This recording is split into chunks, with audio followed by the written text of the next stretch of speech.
distinguished experts and participants, I hereby declare the second public meeting of the 12th session of the group of the independent eminent expert on the implementation of Durban Declaration and Program of Action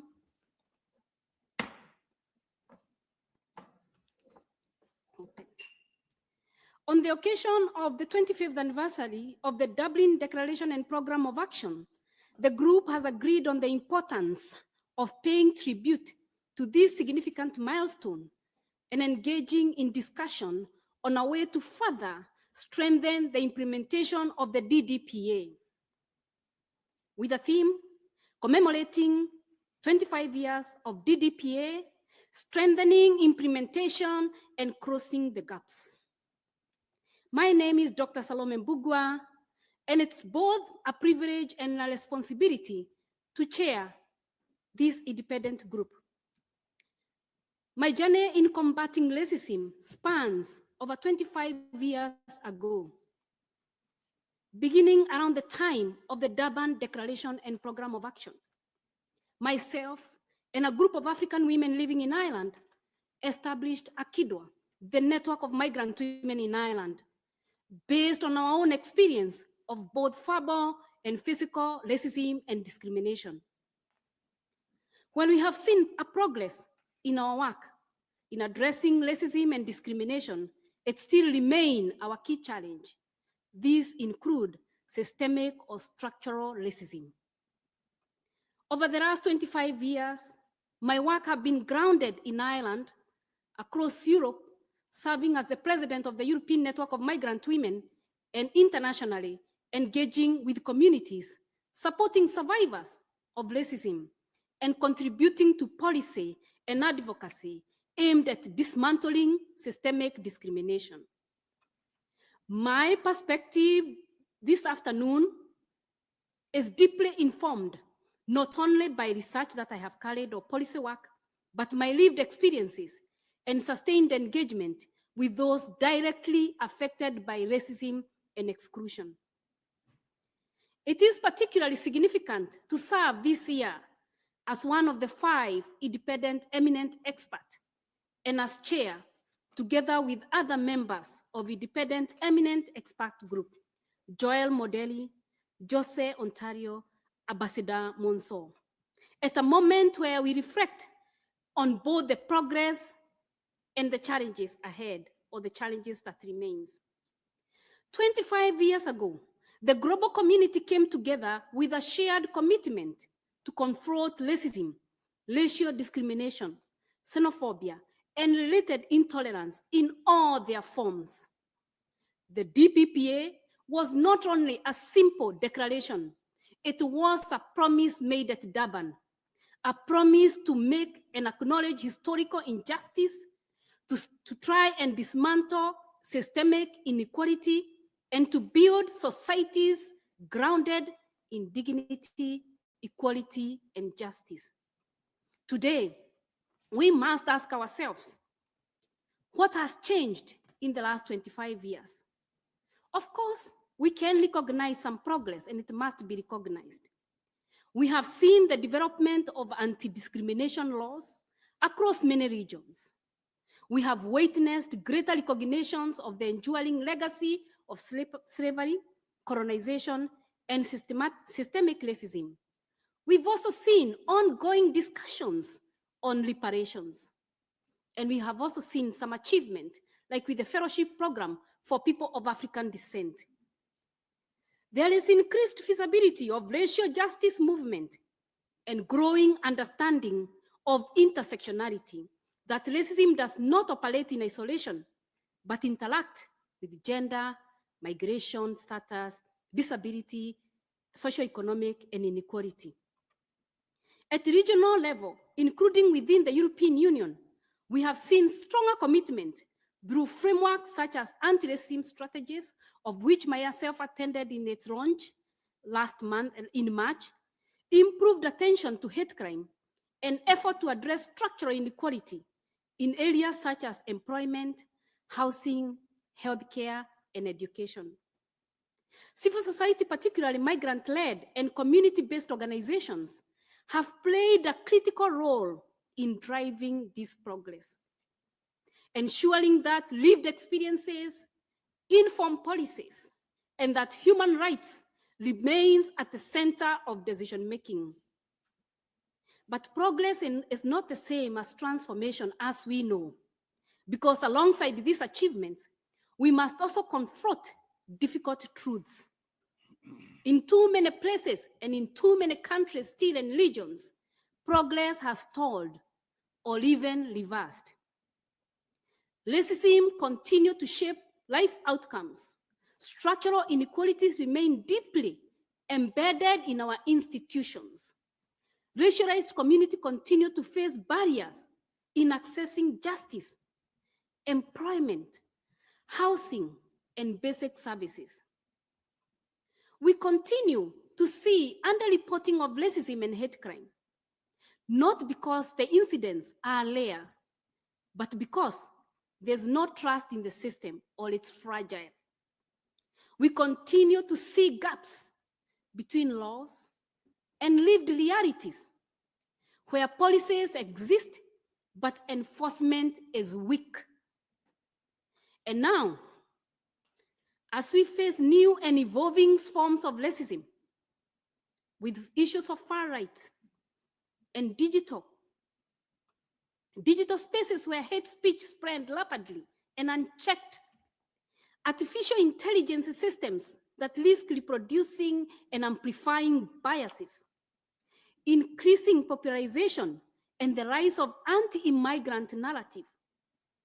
Global inequalities continue to disproportionately affect racialized communities, and particularly migrants and refugees.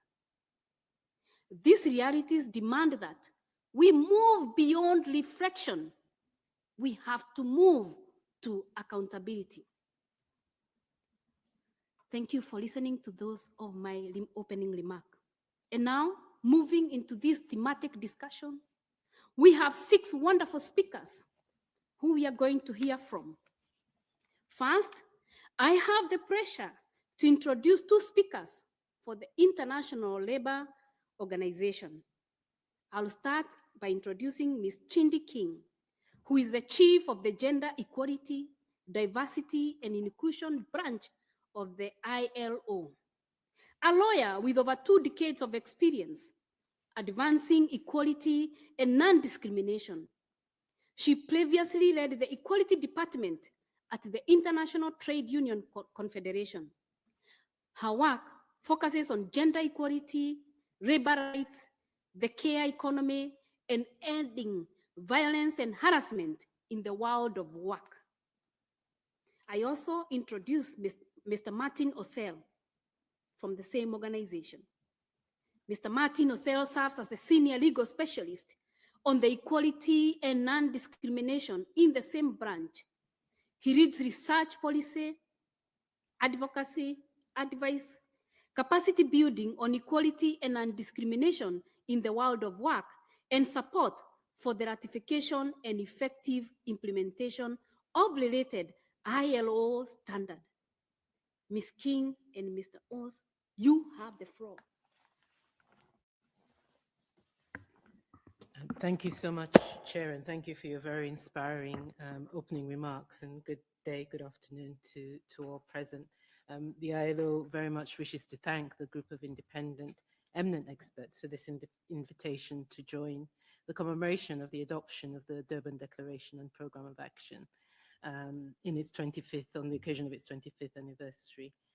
And today we're pleased that we're able to share the findings of a recent report prepared by the ILO, entitled In Conditions of Freedom and Dignity, Pathways to Racial Equality in the World of Work.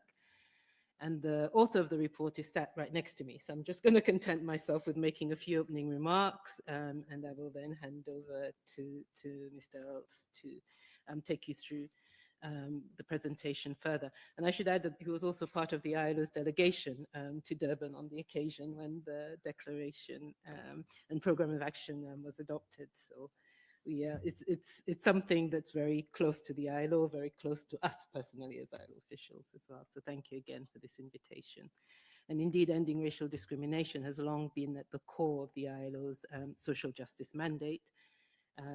Landmark Declaration, the Declaration of Philadelphia of 1944, affirms very strongly that all human beings, irrespective of race, creed, or sex, have the right to pursue both their material well-being and their spiritual development in conditions of freedom and dignity, of economic security, and equal opportunity. And you'll see that we have taken the title of the report from the Philadelphia Declaration.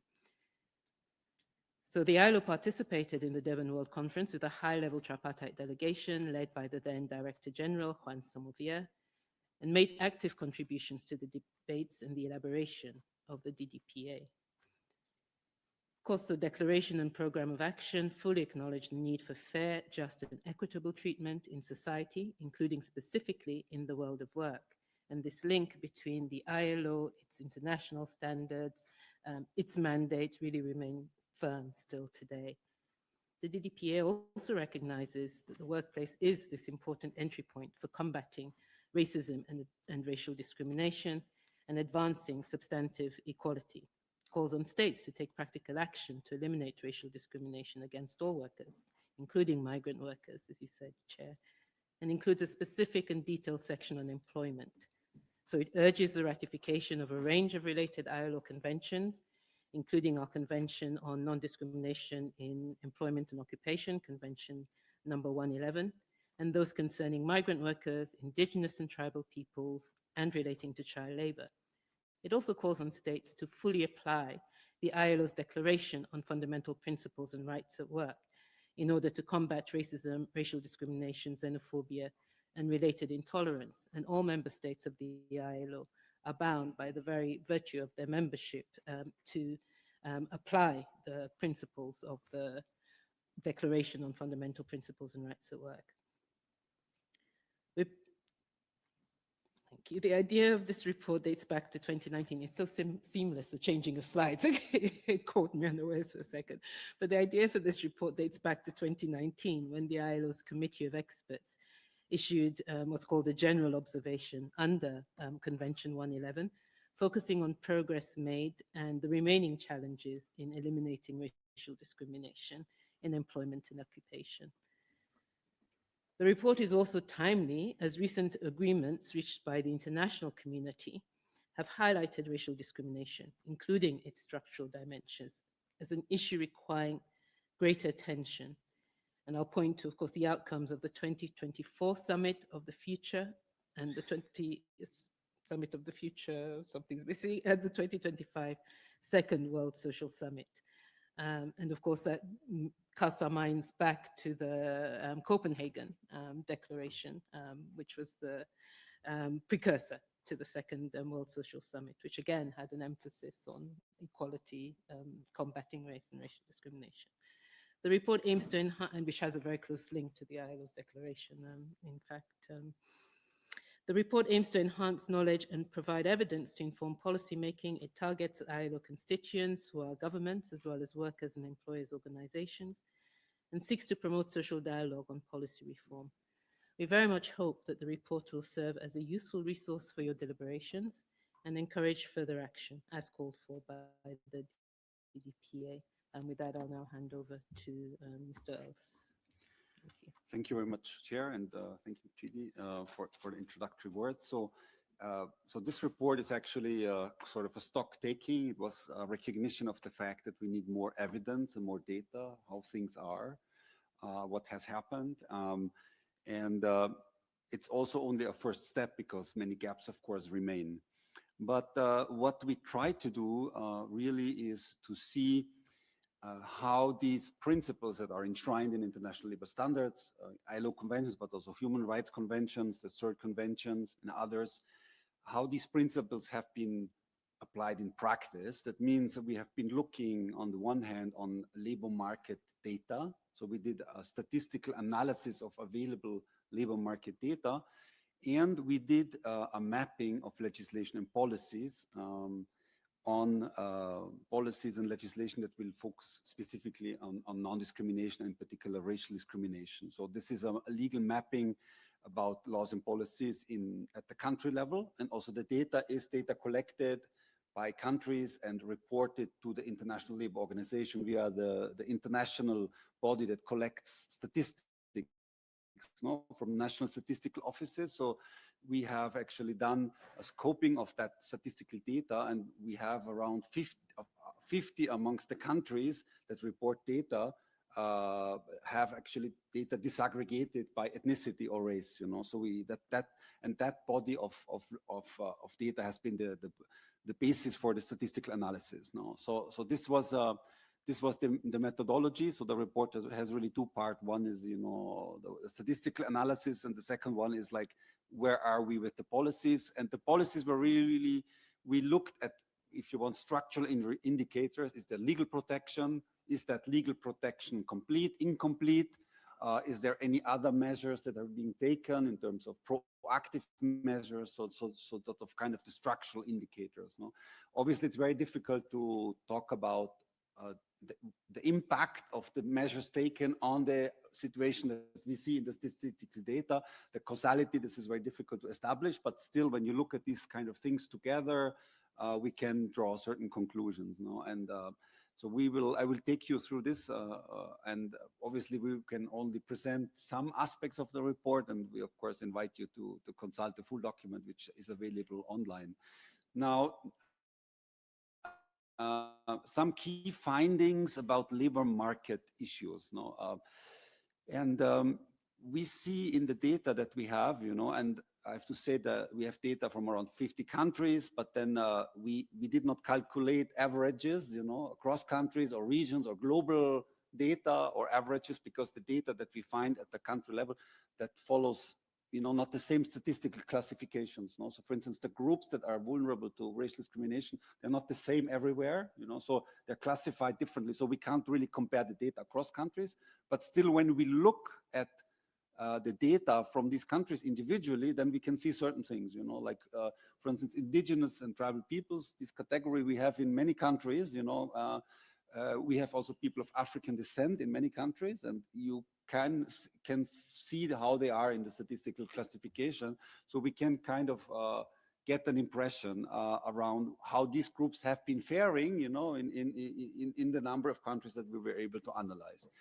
Now, what we see is really that in every country that we have this data of countries that have, like a variety, a diversity of these different ethnic or racial groups, you will have in every country some group, that you find at the lower end of the social indicators, So, or if you had, in other words, there's really always one or two or three groups that are clearly more disadvantaged than others, So they're at the bottom, And you will also always have some that are on the top, So there is, and the wideness of this gap can vary, but this is very typical. So indigenous peoples, people of African descent, is also one of the main findings. You find them always at the top, So, sorry, at the bottom of let's say, of the labor market outcomes, So they have less good or have dismal labor market outcomes. When it comes to participation in the labor market, we have looked at employment to population ratio. This is about access to employment, who is in a job, Here, actually, we see that women are consistent, the labor market participation is consistently lower for women, and it is, interestingly, in many countries, the labor market participation in terms of employment to population ratio, that is for people that are from disadvantaged groups, they are more in employment, but it's not a question of access to employment, but it's of quality to employment.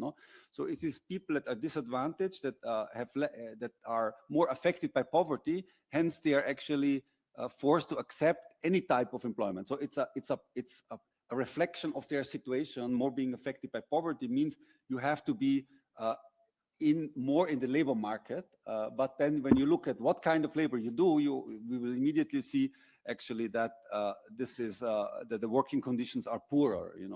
That is the direct consequence of that. Now, this is 3 countries where we see this very clearly. You know, so when we look at South Africa, the 2 bottom lines here are really African or black South Africans, and the other one are the other lower line here that we see is colored people. No, so these 2 are when it comes to employment to population ratio, these have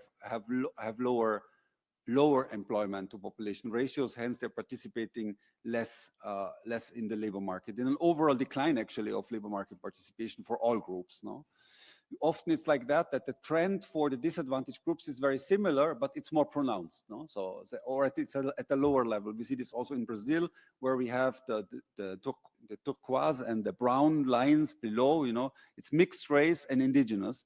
So these 2 are have lower participation rates. And what we here also see is that in 2020, when you see it goes down sharply, this is the COVID, you know, so the impact of COVID on these groups was higher, and they have somewhat, there was recovery for everyone, but still not everybody recovered to the same level. No? So this kind of analysis you can see. For the United Kingdom, it's a bit more complex.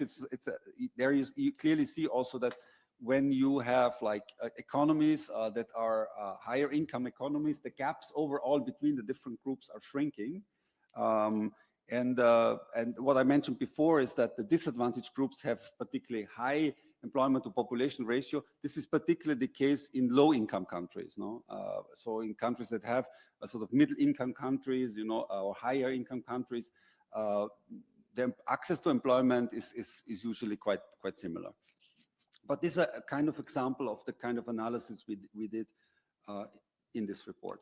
Now, as I said, certain racial or ethnic groups tend to be overrepresented in types of employment with poorer working conditions. We find very many of them in self-employment. No? This is about status of employment. This is about actually being in an employment relationship or being self-employed, or being an employer and owning an enterprise. So what type of access to employment do you have? And very often we find people from disadvantaged communities in self-employment.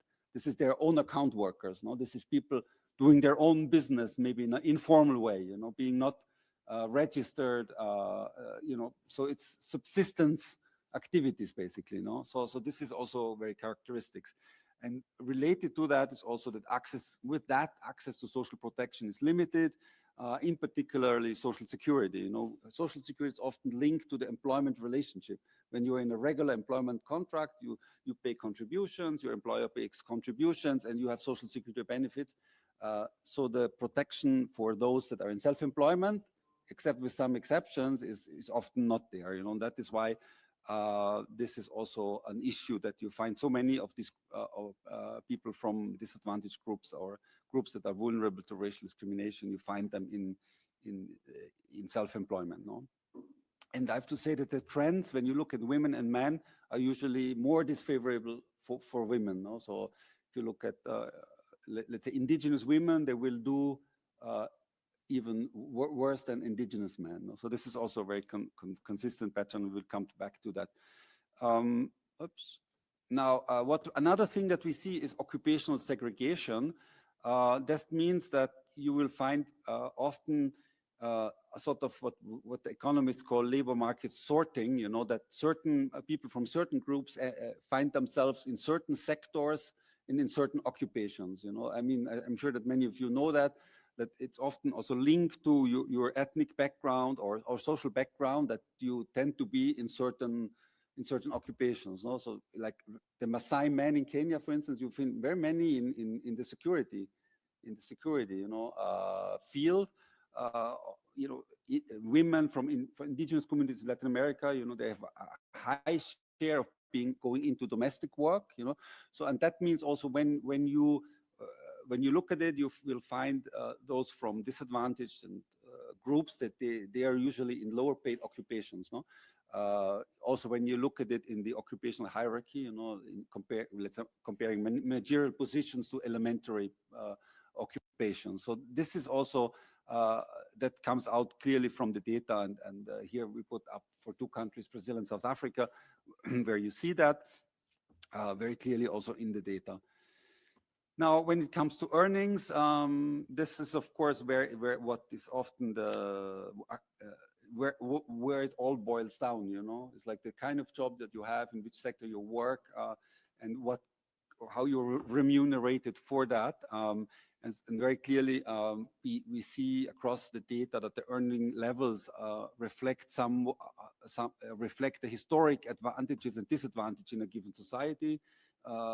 So those who are disadvantaged have less social capital. They have had not access maybe to education, to social protection, to health in the beginning. So, and this also translates in less positive or worse labor market outcomes. No, very clearly there is also a story of colonial history to tell. No, so when you look at the analysis of this, you find also this sort of the lines go often along these lines. No, when you look in Latin America, indigenous peoples usually are at the top of the social on the bottom of the social indicators, while those who came later have had access for a longer time to for instance, to public services and so on. So that's very clearly the case. No, but also we have found that when let's say in Latin America, indigenous and non-indigenous peoples work in the same job or in the same occupation, also then we find differentials in wages. No? So this would be sort of the typical labor market discrimination, you know, and access to employment, and also then when you look at what are the working conditions. So even when you account for the factors that might eliminate, if you look at people that have the same number of years of experience, the same education, doing the same job, you know, we will find that there is still some differences here. Now, this slide shows a bit some data for indigenous peoples, and actually it's taking the data from an earlier report that we also recommend from 2019 that's mentioned here. It's called Implementing the Indigenous and Tribal Peoples Convention Towards an Inclusive and Sustainable and Just Future, where we have more specifically at the global level and at the regional level produced estimates for indigenous peoples, how they are faring in the labor market. No? Here we produce actually real estimates based on a smaller number with a statistical methodology. And we have no country data in there, but this is also very interesting to see. There are clearly wage gaps between indigenous and non-indigenous workers. And actually the wage gap is larger between non-indigenous men and indigenous men than between indigenous and non-indigenous women. And this is, people sometimes ask, why is that? You know, because usually women have faced more wage discrimination, but actually for both indigenous and non-indigenous, when you look at the wage structure, usually they both are situated at the lower ends of the wage structure on average, you know. So and when you go down, the differences between the wages are not so high. You know, when you go to the lower level income levels, the differences are not so high. Or maybe for unqualified labor, it's almost the same. Everybody almost gets the same. You know, so the women, indigenous and non-indigenous women, they find themselves there. There's not so much gap between the two, between let's say the indigenous and non-indigenous men, which are in principle, both a little bit in higher income occupations. So the gap between them will be higher. You know? So this kind of so the data that we find, we always also need to find out what is the story that's behind, you know, and this is obviously the very difficult thing to do. Now we went a bit further than simply just looking at the data and see, well, on average, indigenous and non-indigenous and people of African descent and people, others, you know, let's say white people, there is a gap, you know, when you look at the absolute numbers, you know, because you always can say, well, on average, there will be a gap because people don't have the same qualifications. So that seems to be, you know, there seems to be like a justification, no? If someone doesn't have the same qualification, then they don't earn the same, you know? And that's true, you know, but then you have to look back and say why some don't have the same qualification, no? But still for comparing the wages, you know, you can control for education, control for the number of hours worked, control whether you work in rural and urban area, whether you're men, you're women. It's like it's like you don't want to compare things that are not comparable. So we have done this, what is called the OAXA blinder decomposition analysis. Amongst economists, I'm a lawyer, but I'm talking about it, so economists know better. These are very recognized methods of actually controlling for these factors to see how much of the wage gap cannot be explained by the objective factors. And when you have this unexplained gap, then, you know, then we can say there is probably discrimination part of that, no? Obviously, it's not perfect because some of these objective observable factors, then like level of education, also those they are already, you know, it's the result of a systemic disadvantage and discrimination that is there, no? So, but when we looked at the earnings, you know, we did this for 6 countries, and we see very clearly, actually, I go to the next slide, that the racial earnings gaps are substantial across all these countries, and very often a large part of that gap is unexplained, you know. It's not due to different levels of education and the kind of things I mentioned before. In South Africa, for instance, white workers earn more than double what African black workers earn on average, and 30% of this gap is unexplained, no? In the US, it's 32, you know, the difference, so the white workers earn 32 more than black workers on average, and 10% is unexplained. So still there's a lot of unexplained there. And for Brazil, it's also interesting, there is a 40% more wage premium for white workers compared to black and mixed race workers, and similarly, a large portion is unexplained. What we did then in addition is to see how much, you know, of the explanation, the explained gap is part due that they work in different occupational sectors, you know, because this is very interesting for policy making. You know, if you want to address that, you know, you need to work on that, you know, so we try to isolate that. And we see quite some differences here. So in South Africa, 33% of the total gap is explained by industry and occupation, which means that so the overall wage difference is like, you know, a big factor for that is that people don't work in the same sector. So like black and white people are still working quite in different sectors. So if you look at the domestic workers, this is still like black women working there.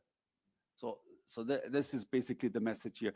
Compared to that, like in Brazil, you know, we see that the gap that is explained by the factor of, by these factors, namely role, the industry and the occupation, it's only 10% of the gap that is allocated to that, you know, which means that there is already quite a mix in different sectors and occupations, but still when people are in the same occupation, they still earn differential wage there, you know. So there's more discrimination, you know. So in terms of means, maybe there needs to be better enforcement of employment in the employment legislation, labor law, you know, prohibition of discrimination, you know. So we see, so this kind of analysis can tell us where do we have to look, what would be the appropriate measure to look at, no?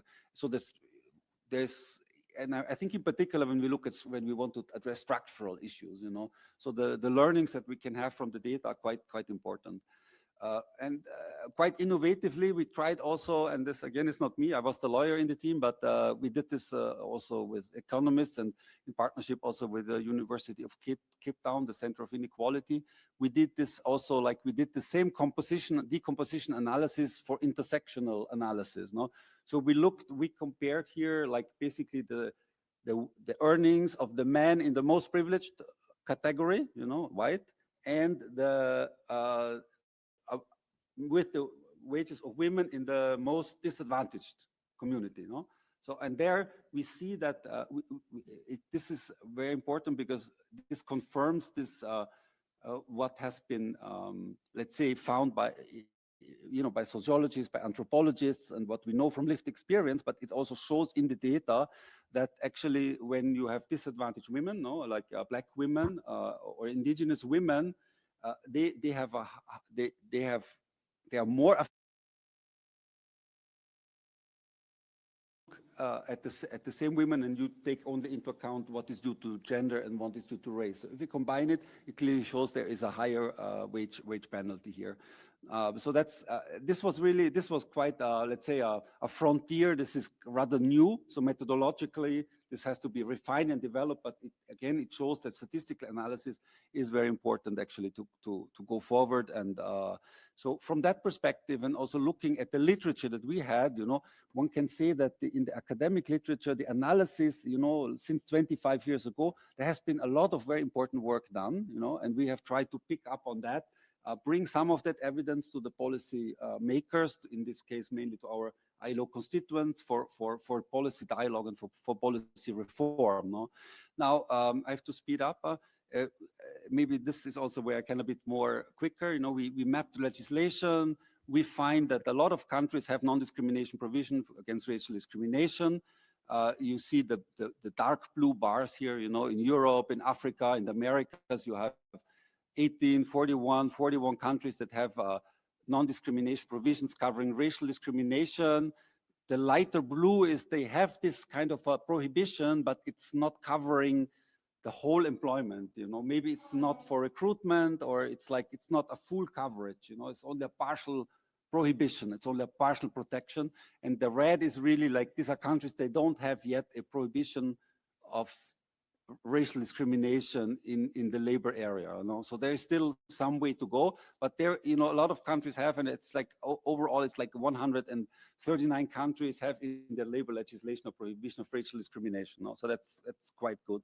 Now, the downside of this is that the legislation remains quite rudimentary. So the type of comprehensive protections that we see in some countries, that you certainly all know, we don't have them across the world. In many countries, it's simply a small clause, that is not very comprehensive, that doesn't provide for details like clearly defining discrimination, indirect and direct discrimination. We know that defining indirect discrimination is very important if you want to tackle structural discrimination. So if that's not clearly spelled out in the legislation, there is also no consequence if this form of discrimination is carried on. So there is more to do. And, the UN treaty bodies, the ILO supervisory bodies, they point to that.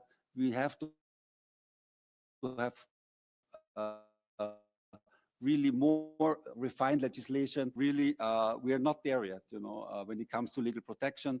And then also with access to justice. It's not enough that the law is there, but how effective is that for the victims? And we looked here for as an indicator for that is the burden of proof, How many countries allow the burden of proof in discrimination cases to be shifted or reversed?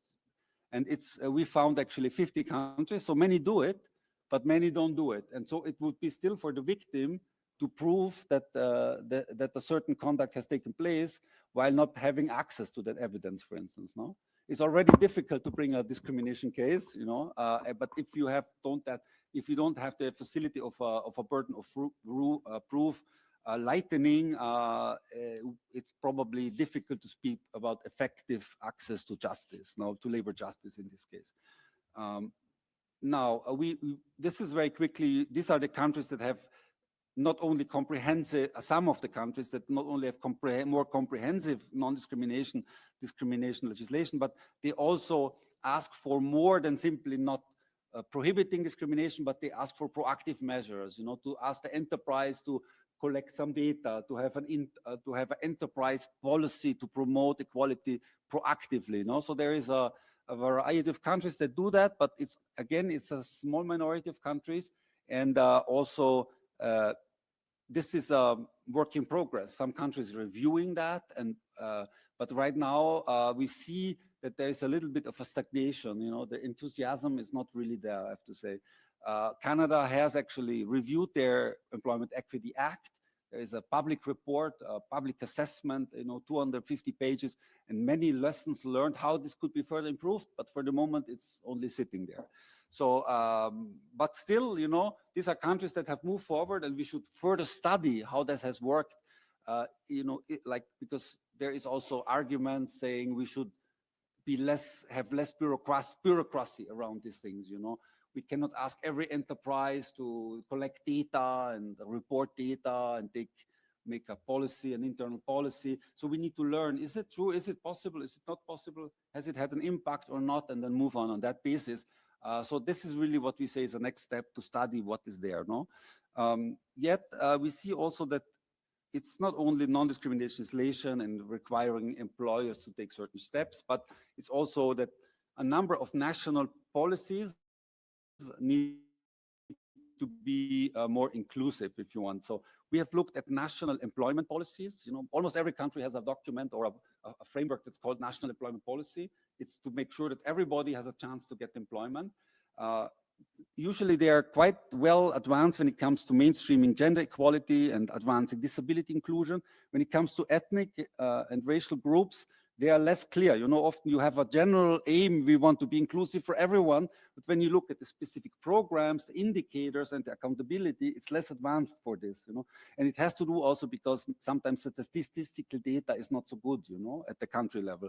So out of 75 national employment policies that we had on file, 34 have kind of references to racial discrimination, ethnic minorities or indigenous peoples, but as I said, rather vague, you know, and not so operational, I would say.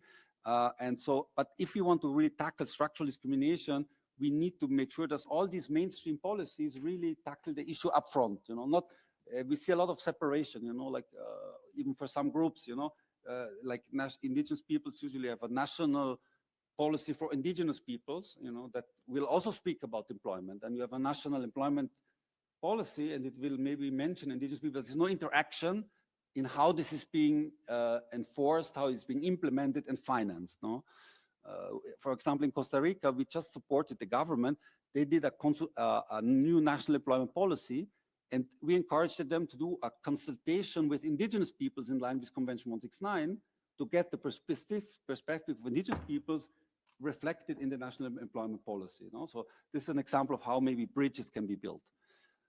Employers do also many things because they see non-discrimination, diversity is a good thing for business. You know? So we have also looked at what employers do, and we see that there is a lot of seriousness there. But in many, we did a bigger study in 2023 on this, on which we relied for our racial discrimination report. You know, this is still quite important for many enterprises, for productivity, to reflect the client base. They have it's also recognition that when you have a workplace that's free from discrimination, this is good for mental health, and it makes the workplace better for everyone. But in many cases, actually, these policies have not been really had a transformational approach. And the chair said something that caught our ear, which is like progress is not always the same than transformation, you know. So it's like, okay, you can maybe what you want to have a diverse workforce, you make an effort, you know, you hire more people from minorities, but this has to be integrated, and it cannot be a one-off, you know, measure. So this is so there is much more to do at that level as well. So really, this is sort of our conclusions. We need more and better data. There's much to do on better legal protection. We need policies go beyond prohibiting discrimination, but actively addressing the gaps through proactive measures. We need social dialogue and participation of those affected. Workers and employers organizations have a very important role to play here as well in taking these issues and promoting them. And for sure we need further research into what has worked and what has not worked. And we have said that 25 years ago, but there is progress, but still a very long way to go. And with it, back to you, Chair. Thank you. Thank you so much, Mr. Ose. It was very hard to cut you there because you've given us wonderful information and very, very rich information, I must say. So thank you for that, to Ms. King and yourself for that presentation. And now I have the pleasure to introduce our second speakers. They're actually two as well from Viva, Mr. Gad Demboswaki and Ms. Gelson Fadanes. Mr. Gad Demboswaki is the Viva head of human rights and anti-discrimination. He's a German sociologist, sports scientist, social worker, and publisher of various essays and books on the fun, culture, and social responsibility. He has more than 30 years of experience in football and anti-discrimination, including more than 11 years at Viva. Mr. Gelson Fadanes is Viva Deputy Chief Member, Association, and Director for Africa. He was born in Cabo Verde and moved to Switzerland at the age of 5. Mr. Fadnes is a former professional footballer with an international career across Europe. He played for the following clubs: FC, Manchester City, Chievo Verona, Casio Sporting, and Stade Rennais FC. He served as a captain at both Frankfurt and Stade Rennais. Mr. Fadnes has been recognized for his leadership both on and off the pitch. He retired from professional football approximately 6 years ago and transitioned into football administration and governance. He is a vice president of a football club in Switzerland and serves as FIFA Director for Africa and Deputy Chief of Operations. Mr. Bosweki and Fadnes, the floor is yours. Thank you very much for the kind introduction. Before my friend and colleague Jelson speaks, I will give a little bit of a broader view into what FIFA is doing. But before going into deep, and can we activate the slides maybe? Ah, yeah, perfect. Thank you. Before I go a little bit deeper, because I want to speak a lot about what we actually do operationally, not so much about frameworks, not so much about the regulations we have in place. That's easy to do desk research about. So let me tell you that we are directly coming from the annual FIFA Congress in Vancouver, which is the highest decision-making stage that FIFA has. And just to dip a little bit into the very fresh milestones before I go into the structure.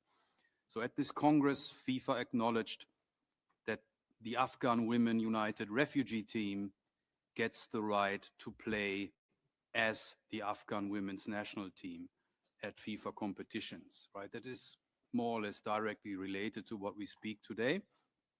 Then FIFA brought to IFAB, and IFAB are the guardians of the laws of the game. It's not FIFA. FIFA brought to IFAB that players that are in a confrontational situation with their opponents and they are covering their mouth will get a red card. And that's a direct reaction to what happened again, unfortunately, to Vinicius Jr. In Real Madrid 2 months ago, maybe 3 months ago. And then, of course, at the stage, and that was one of the biggest agenda points that we had on that day at the Congress, we celebrated 2 years of the global stand against racism, and Jelson will dive a little bit deeper into this as a bigger case study. Many players, former players on stage, our honorary captain George Weah, former Ballon d'Or winner and Liberian great, also former president of the country, presented the 2-year progress report because the players are involved in what we are doing. And then also some side events, right? We had a no racism educational session at a local school. We involved First Nations and indigenous kids in our football tournament with an event. And we also connected with local South Asian football community leaders and talked about their journey on how difficult it was in Canada to set foot into football. And then also connecting the dots for us is always important. Jelson will also talk a little bit about the Players' Voice panel against racism that we have in place. And at the Congress, we connected them to our newly existing FIFA Anti-Racism and Anti-Discrimination Committee that is overseeing in the future the work of my department. So that just to see what happened on a very short day at FIFA before I go into the other things that I want to talk about.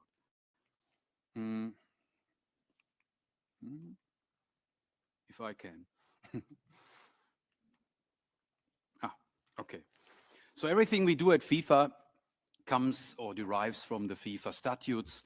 And here it's mainly Article 4, the article on different forms of discrimination, how we recognize them. It's a developing fluid kind of scheme. You can probably see, if you look at it and analyze it, you would see how it historically started and how the list became longer and longer. And I'm sure when we talk about it in 5 years, it will be even more. Article 3 is also important for us, a general article about human rights and taking awareness of it and implementing them. And then more operationally, we have a strategic objectives as a vision every 4 years, directly coming from our president, where, of course, also social responsibilities, human rights, but also climate-related aspects are one of the key 11 pillars. So that is basically the base I'm talking to. And I will dive a little bit deeper into operational actions that we have in place, but for me, for the sake of completeness, is also important, especially when you look at it later on in the archives, into the recording, that I'm referring to other work that we did in collaboration with our colleagues from OHCHR. You can see it written down here. So our input that we gave at several occasions. These are maybe the two most important ones.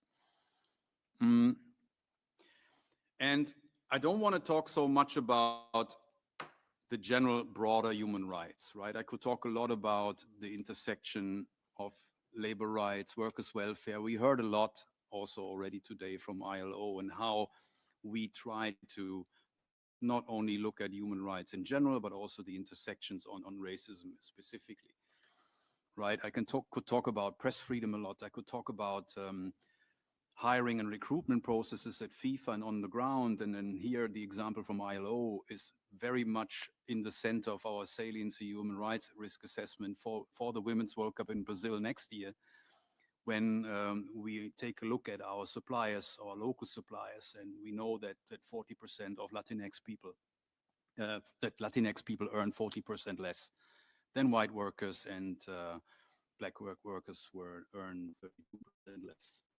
And that is, of course, something that we will look at. We have sustainability sourcing code in place. We have very due diligent supply chain checks in place. And that also looks, of course, at the workers' rights. And I want to look a little bit more on our daily business that relates to the game on the pitch, which is mainly our competitions that we have. We have up to 6 to 9 World Cups every year. It's not only the 2 big World Cups that everybody knows, and the global game, which refers more to our 211 national football associations, our member associations, that we advise on how to get stronger with regards to racism and discrimination. And there I would like to get very operational. So my colleague Gelson, my colleague and friend Gelson, will talk more about the Global Stand Against Racism as a very specific overarching scheme that is in place, but also interrelates with what I'm talking a little bit, so I will not spend too much time here. When we look into FIFA's broader work on anti-discrimination and inclusion, we have also pillars in place. We have, of course, the basis, many different regulations. Another one is, for example, the FIFA human rights policy. We were the first international sports governing body who had a human rights policy in place. And of course, when we talk about the World Cup this year in the United States, Canada, and Mexico, we also have a sustainability and human rights strategy in place where all our implementation process derives from.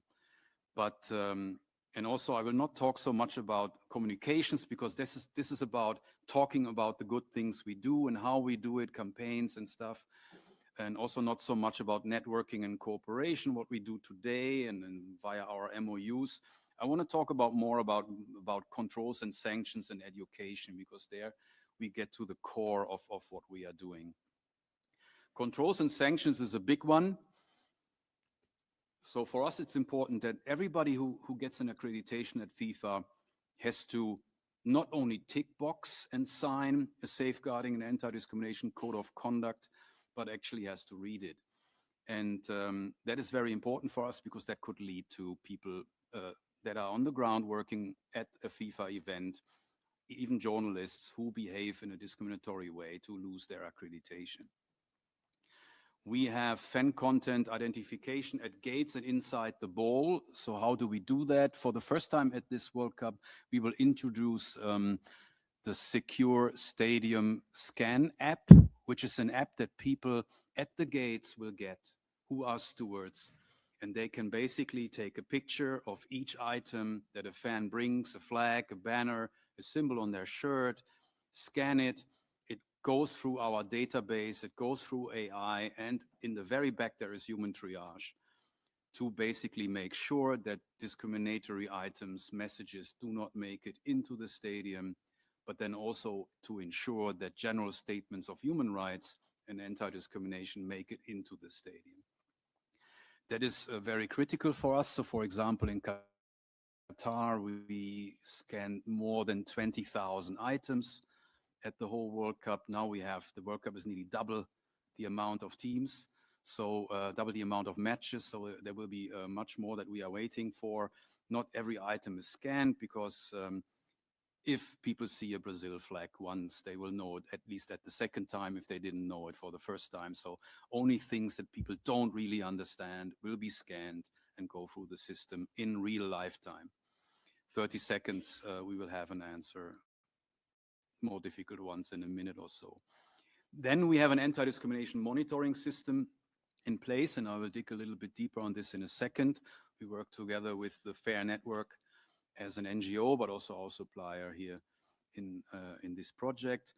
We have a match procedure for discriminatory incidents in place, which basically means not only that the security procedures, I mentioned the one at the gates, are in place, but also, of course, inside the stadium, we can have a dialogue with fans, we can give warnings, and so on. We can remove people, and we can remove items that were smuggled and made it through our system somehow. But also we have a reactive stadium message that against discrimination that doesn't interfere with the match, that supports security in minor cases. And if all of that goes wrong or is not enough, we could reach out to the referee, or the referee, if the referee sees it first, could reach out to us, and the so-called anti-discrimination three-step procedure would be activated. So in the first instance, the referee would stop the match, an announcement would be made to the fans.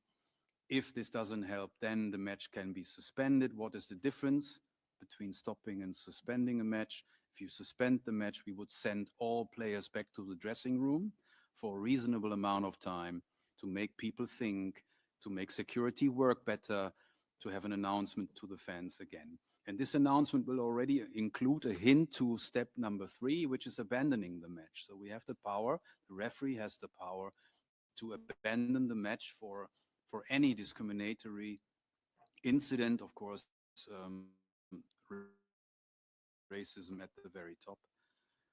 And Jason will talk a little bit more about the no racism gesture, where a player or a coach or a team official now can make this gesture, which is basically a cross gesture, and the referee has not to ask any questions but stop the match immediately, believe the target of racism in this case, because the gesture is only for racism, and then initiate the three-step procedure immediately. And at World Cups, and this example, the last example here is for the World Cup this year, the first time we have 2 and not only 1 special venue manager looking at human rights and anti-discrimination. These are my counterparts and my eyes and ears on the ground who work together closely with security, with guest services, with hospitality and so on, and see that everything that we trained will get implemented and have very quick lessons learned during the tournaments.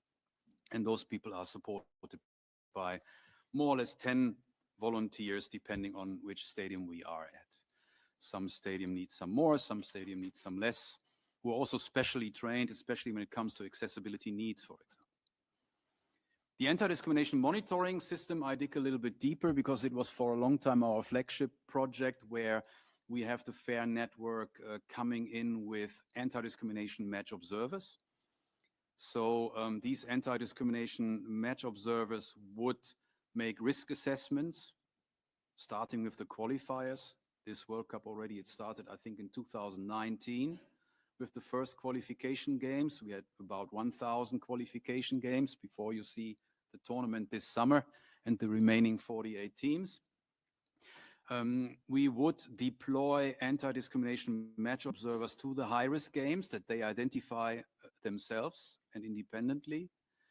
And those people would work anonymously and write reports that go directly to our FIFA disciplinary committee, which is an independent committee.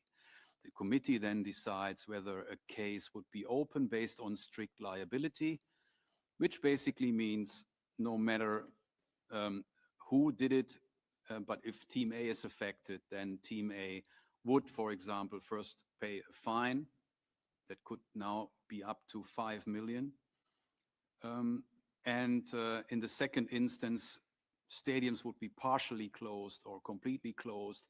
And we don't only have punitive sanctions, but also educational sanctions, where we could ask this National Football Association to come up with an action plan that we work with them together to set it up, to help them set it up, but also listening to them first, because it's important that not us, it's not us saying how it should be done, but it's important it's done the way that it's good for the specific country and the situation they're in.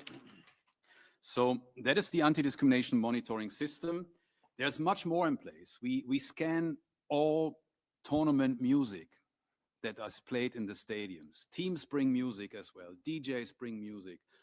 Local organizing committees bring music. We as FIFA bring music.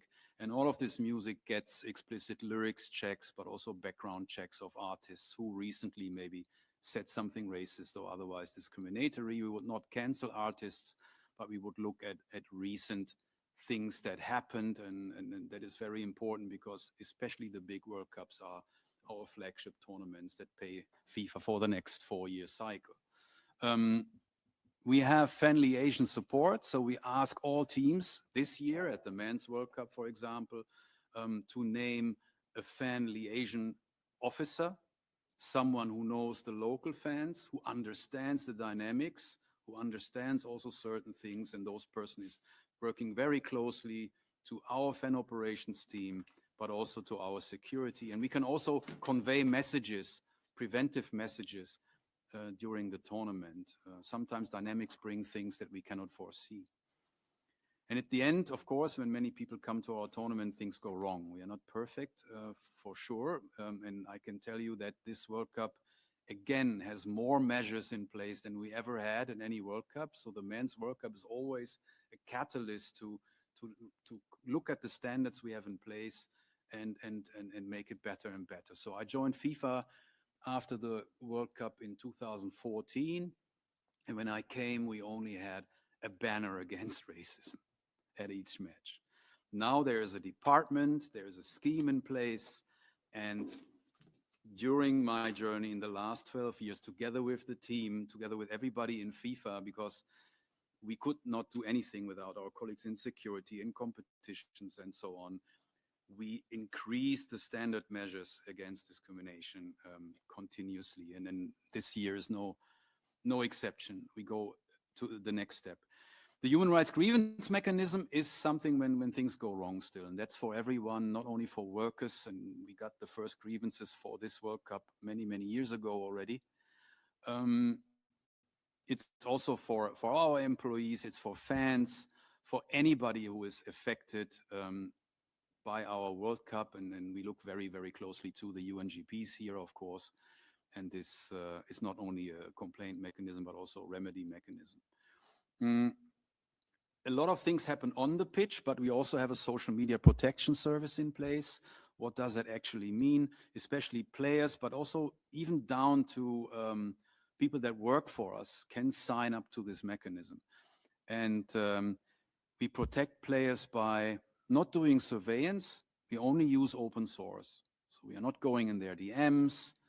We are not trying to do something that is basically going into somebody's personal information, but we see everything that everybody of us could see if you have social media accounts on different platforms. And we would identify certain things, and if players or us as employees sign up, it would be hidden instantly.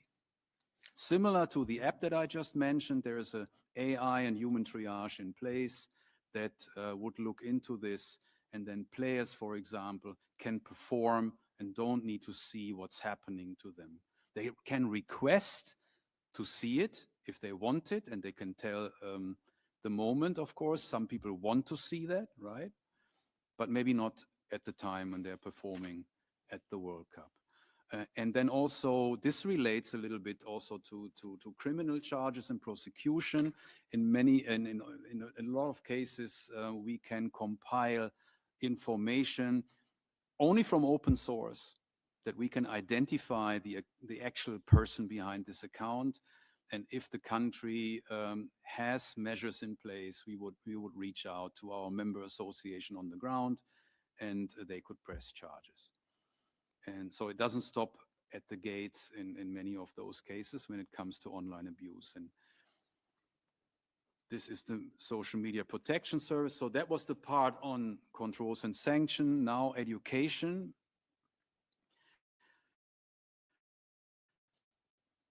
Quite a lot. So I already mentioned a little bit, we do engagement with our member associations, especially with those who have already been sanctioned regarding discriminatory incidents.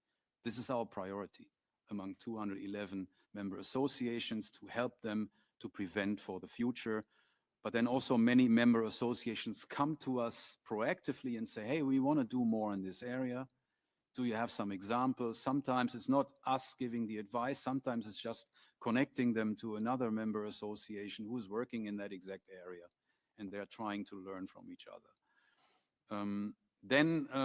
All of that, all of what I've been saying right now already, and for our member associations, is compiled in a good practice guide that all our member associations have access to. It's online. Everybody actually has access to structurally trying to say, how can you tailor-make an approach that makes you stronger in the area against discrimination? A lot of things don't fully relate to us today, but from an intersectional point of view, it does. So when we look at women's football, there's not only a lot of development and financial investment going on, more than ever before, to strengthen the women's game.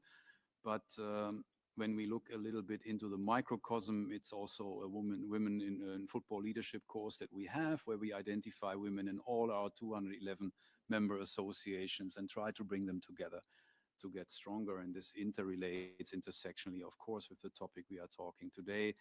And so is our disability football efforts. It's a rising effort. There's probably way more to come in the future. For now, we have a disability football toolkit for our member associations to identify the different, let's say, disciplines in disability football, and see how they can help those organizations that usually independently are organized to become stronger. We as FIFA at the moment, we are funding, I think, 4 different disciplines, and we are looking at making it bigger, because there is a kind of FIFA for each, or for many disciplines within disability football. We have no racism educational sessions as part of our Football for Schools project. Football for Schools makes launches in so many countries. Jason would know how many it would be probably, but it's way more than 100.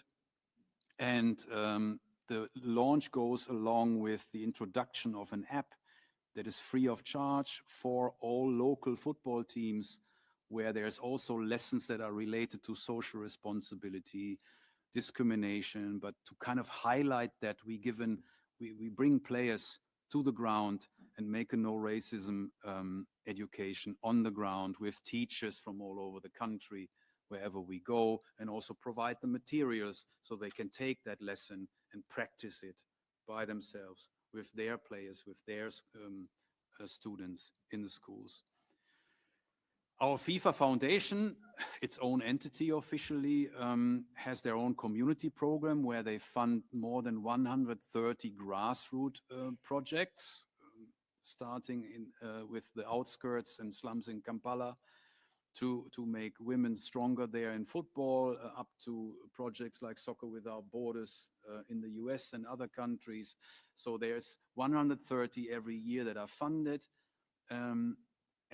Most of them, of course, stay for longer, because if you fund them for 1 year, it's more or less a token, and we don't want to do that.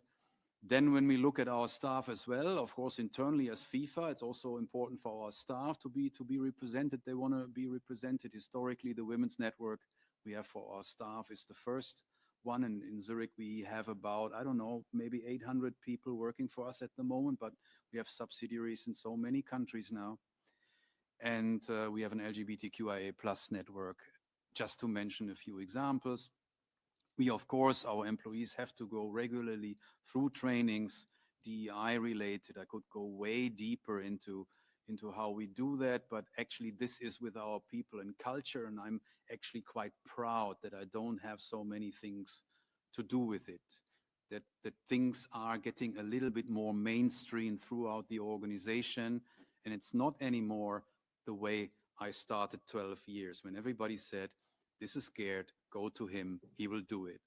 So the process is a little different, right? Everybody understands that it has to go throughout the organization.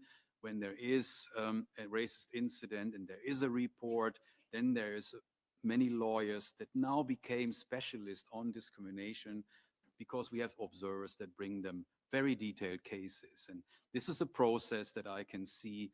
We are not there yet, but I can see in many departments.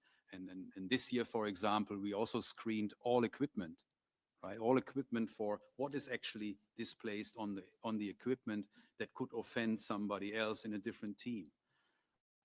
So there's a lot from people coming to us, also commercial partners who want to get their video screened from us. Is this video actually okay to be shown, especially in that context? So there's more I could talk about, but not using up too much of your time. We have a FIFA museum. If you are in Zurich, please go to it. And there's also its educational local program for kids, for example, and it often includes discrimination as well. So yeah, our tournaments, we train everybody, of course. The referees get a different training than the people working on the ground, so I don't go so much into the details. We have information for fans. We cannot train them because they're not hired. Fans are volunteers, so we have information through them, through the fan tournament app, through the fan liaison offices that we have in place, and other options online. Public security, of course, we can also not train them because it's out of our reach, but we have, let's say, lessons learned from all our international tournaments. And if the police, for example, is willing to look into it, we are happy to present. It happened a lot in Qatar, for example, who are willing to learn a lot. And we also disseminate a lot of risk assessments to public security forces at the 26th World Cup this year. So I guess that was it from my side. So you see a little bit also in practice what it actually means when we talk so much about frameworks, and I'm happy to do that at another time. Thank you very much. And I think before I hand over to Gelson, I kind of steal a little bit the summary already. We have a video in place to introduce a little bit what Gelson is talking about, and we can play the video now. Pessoas pretas sofrem há muito tempo. I went to a game this season. I saw fans abusing their own players. You know, it makes you sick. E tem que chegar no momento que tudo isso tem que acabar. In 2024, we made a promise to counter all forms of racism in football. We have defined 5 pillars that we will implement as of today in all 211 countries in order to defeat once and for all racism. Since 2024, real and meaningful progress is being delivered. All confederations and FIFA member associations are now required to enforce the 3-step anti-discrimination procedure. Stronger sanctions with higher maximum fines of up to 5 million Swiss francs. All FIFA member associations should bring their disciplinary codes in line with FIFA's. The No Racism gesture was launched at the FIFA Under-20 Women's World Cup in 2024 and implemented at all FIFA tournaments since. The FIFA Social Media Protection Service has protected over 12,000 individuals since FIFA Congress in 2024. The FIFA Social Media Protection Service informs law enforcement with evidence packs. It's not okay to have this type of behavior. We need these people to be punished. And FIFA has created a strong collaboration with the United Nations Office on Drugs and Crime, UNODC. The No Racism campaign was launched in 2024. Education for all tournament officials and teams is provided at FIFA tournaments. Anti-racism sessions are now delivered through FIFA Football for Schools.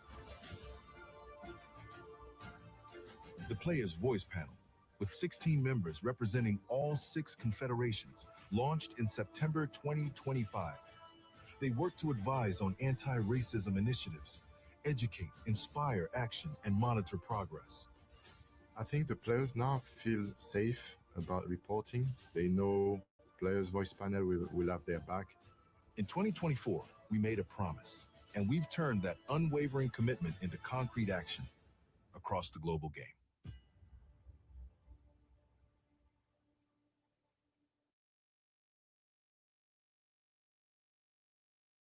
Thank you very much. Good afternoon, everyone. Bon après-midi. Buenas tardes. I think the video said it whole, actually. I have my speech, but in first place, I would like to send my regards and my greetings of the FIFA president, knowing that that we are here together with you guys. We are certainly the biggest sport organization in the world. We are also the one that is more, I would say, into the high of the people. We suffer from this, certainly, because there is a lot of good things that we do. No sport organization take these measures that we do. This is also our responsibility. We take that with pride, but we need partners. And here in this room, together with UN and also UNODC, with meeting that took place, I think we are taking this seriously in various countries. I see that you come from different parts of the world, different confederations. We call it confederations. These are the regions in the world. The Players' Voice Panel that we created following consultation with more than 100 active and former players, including the top stars in the world right now. They decided together after 4 consultations to come up with these 5 pillars, which has been explained in the video, and which we can provide you with more information if you need to. And this is a common approach. Our president is, I would say, is showing leadership here. It's not easy. We could also say, okay, when it's not our competition, what can we do? Because at the end, we only organize World Cups ourselves. If you see a game in the Champions League, for example, this is not us. That's also difficult for people to understand. When they see a football game, they think directly about FIFA, but actually the governance structure is not this way. We have confederations, we have CAF, CONMEBOL, AFC, OFC, whatsoever. And when it comes to a certain region or a certain country, like in England, Premier League, or in France, Bundesliga, Germany, then it's the competition organizer that needs to put things in place, as well as disciplinary measures. We have amended the disciplinary sanctions to be able for us to intervene if we think that a member association, a league, is not doing the job. They can also give us the mandate to investigate the matter, or to put globally, to extend globally the sanction that they might apply. That has been changed. The disciplinary code is a big change because now the fine can go up to $5 million. That's something very important. The sanction guidelines that we will provide to the countries and to the member association as well will be important. That we will do it together with UNODC. As I said, we need partners across the world, across all the institutions. Most of the time, people think that because we make a lot of revenue, that we have no money issues too. We have no financial issues ourselves. But we also count on people to deliver from an operational perspective. This said, the players that you see currently playing in Europe or in biggest club in the world come from different parts of the world. And I used to be one of them. Myself, young kid from Cape Verde Island. And then you get this attraction when you play in big clubs, this everything you see in a football stadium. I think Gerd said it before or read it. It's the real, I would say, it's the mirror of the society. There in a stadium, people feel free, feel comfortable. They're in public as well, so you have the crowd effect, and this does not help. And this comes out. We strongly think that education is the most important pillar that we've got into this fight. It's not that we cannot change the adults, but it's more difficult, right? We will have more impact by educating young people through our competition, but also through the youth setup of the various countries. We will have this year, for the first time ever, our FIFA Youth Festival, which will include 211 member associations, 211 countries. In one site, I can already announce, will be in Disney World, actually, in Orlando, because we want to give dreams to kids under 15, to bring them together equally. We'll do the next year only girls, and that's something important for us. Through this festival, we'll do educational program, and through all our youth competition, and we are working with the regions to make sure that they have this in place as well in everything that they do at regional level. This is more or less what we do. It's a bit more complicated than that. Sometimes we face resistance, but we are not scared of that. The players are not, including the top ones in the world, the Messis, the Ronaldos, the Vinicius, the Bellingham, all of them. They know the responsibility that they have got because they were also young players coming from Asia, because it's not just black and white, it's also a different kind of discrimination that you might have on a football pitch. We don't want to tolerate this anymore. We give the power to the referee to stop the game. And if this continue, the game will be abandoned completely. And that's something very clear that we want to put in place. Gerd mentioned before, now since last week, players cannot cover their mouth anymore while they talk to opponents in an aggressive way, because they could do that in the past. We don't tolerate this anymore because it's very difficult for us to have the proof if we cannot read the lips. And this is just the beginning. We started this 2 years ago at the Congress in Bangkok with this global stand. We celebrate these 2 years, but we have many years more to come. A lot of work to do, and I finish here my small pitch, but begging you to be on board and to speak about it when you can. And also, we are here, we can share after our contact. If you have any question, any doubt, any suggestions, more than welcome, because we don't know everything, right? And we certainly do mistake, but you come from different parts of the world. So for us, it's important. And this is gender equal as well. It's for girls and boys. And we want to protect the game because that's the biggest and the most beautiful game in the world. And even though we have a lot of, I would say, doubt, people have a lot of doubt regarding the World Cup that will come. The first time, 48 countries. It will be the biggest World Cup ever in a country which have a lot of football passionate. And once the ball roll, then the show can begin. But World Cup is World Cup, and this we will not allow anyone to touch it with the more fans, because it's the property of everybody in the world.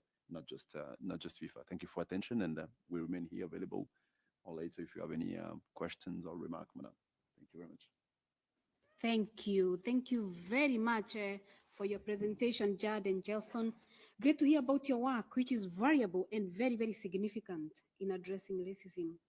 Also to hear about the many programs that you have, including the Women Development Program, the Football for Schools, all of which are great innovations. And we hope to hear more from you maybe in future about your work. Thank you very much. Let me now introduce our next speaker, Ms. Paulina Nyaken de Trari. She serves as the Senior Technical Lead on Human Rights at the World Health Organization headquarters in Geneva. Ms. Nyaken is passionate about the right-based approach to health and has 20 years of experience working at the intersection of public health and human rights. Her work at WHO includes supporting countries to integrate human rights considerations into health systems, programs and policies to increase social participation in health decision-making and to use international human rights mechanisms to advance health-related rights. Ms. Nyaken, the floor is yours. Thank you. Thank you very much, Chair, and thank you, colleagues. It was really great to hear about all this very interesting data from the ILO and these fantastic efforts that FIFA is doing. I'm very impressed. This is really great to hear. I'm looking forward to the World Cup even more now than I know about all this work.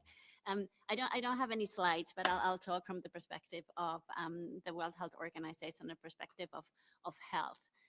The Durban Declaration and Program of Action, it very clearly recognized that racism and racial discrimination are significant social determinants of both physical and mental health.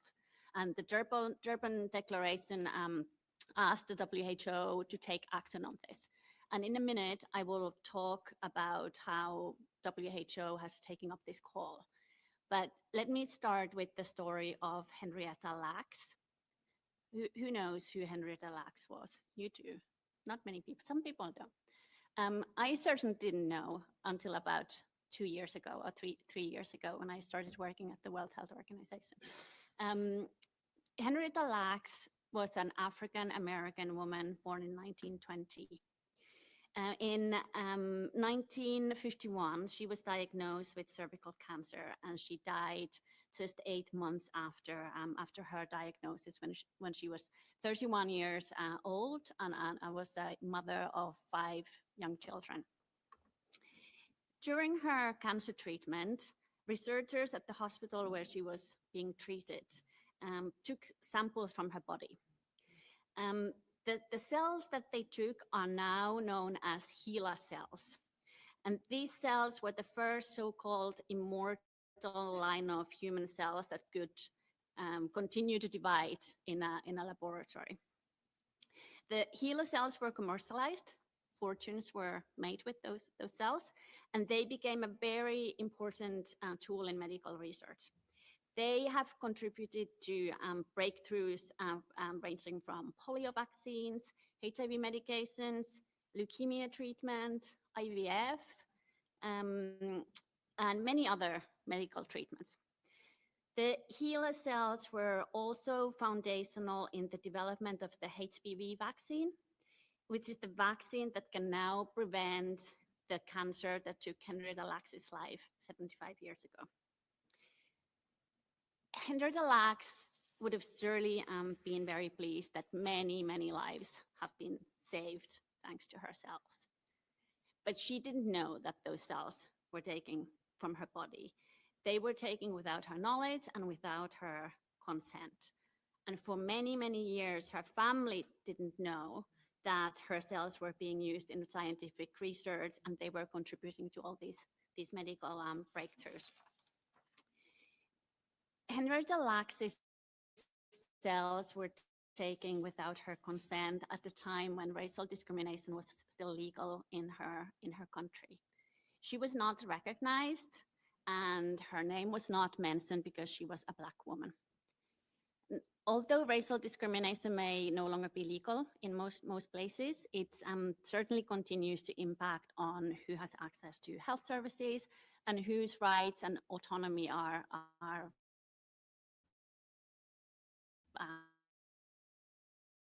respected and protected. Scientific breakthroughs that helped advance have not benefited everyone equally in the world. Cervical cancer, the cancer that Henrietta Lacks died from, is a very good example of this. There are many studies from around the world that show that Black women are a lot more likely to die from cervical cancer than white women. And 19 out of 20 countries with the highest cervical cancer rates are in Africa. And in many of these settings, cervical cancer screening or the HPV vaccine are not available, and nor are the many of the other medical innovations that were developed with Henrietta Lacks's cells. I'm sharing this example because it of course reflects a broader pattern, and it also shows that many of the past injustices have still not been repaired. But let me turn to the work of the World Health Organization. So as I said, the Durban Declaration made a specific call to WHO. It called on WHO to promote and develop activities for the recognition of the impact of racism, racial discrimination, xenophobia, and related intolerances as social determinants of health and access to healthcare, and to prepare projects including research to ensure equitable health system. And this call to action has translated into several streams of work within WHO. But the very first one is acknowledgement. WHO has explicitly recognized that racism and racial discrimination and xenophobia are barriers to the realization of the right to health. And this has included efforts to confront some of the historical injustices, including by recognizing the contributions that Henrietta Lacks made to medical science without her knowledge. In 2021, the WHO Director General, Dr. Tedros, gave a posthumous award to Henrietta Lacks to recognize her life and legacy, and to also acknowledge the importance of reckoning with the past injustices. And in 2022, WHO appointed members of Henrietta Lacks' family as goodwill ambassadors for cervical cancer elimination. The second area of work that I want to mention is that we support countries to integrate human rights, gender equality, and equity considerations in their health policies and programs. And our normative guidance increasingly addresses structural inequalities, including racism, as determinants of health.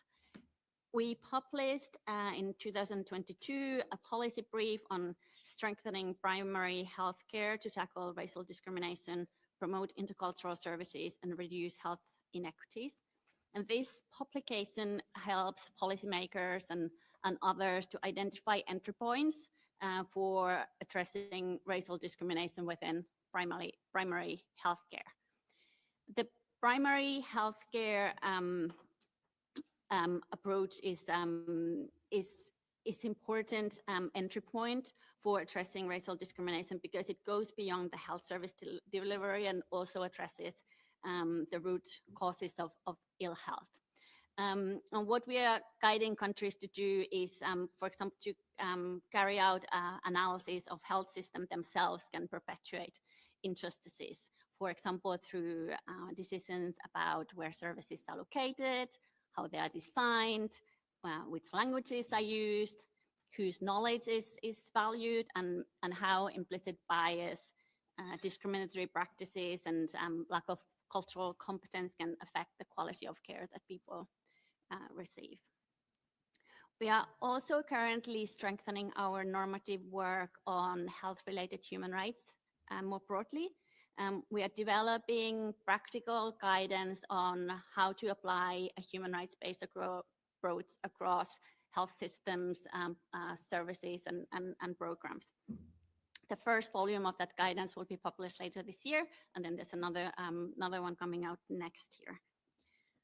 We are also advancing work on the health of indigenous peoples, including through the development of a global plan of action, where it emphasizes intercultural approaches, indigenous peoples' leadership, recognition of indigenous knowledge, and recognition of indigenous peoples' rights in line with the UN Declaration on Indigenous Peoples' Rights. The third area I wanted to mention is on advancing the evidence-based and policy agenda. In May 2025, WHO published the World Report on Social Determinants of Health Equity. And this report reviews the, let's be honest, very insufficient progress towards health equity. And it has a special focus on structural determinants of health, including racism and racial discrimination. And it includes various calls to action. First is to recognize and repair structural discrimination that is embedded in policies and laws and institutions and social norms. Also to redress the negative impacts of colonialism on health, and to acknowledge indigeneity, I can never say this word, as a determinant of health.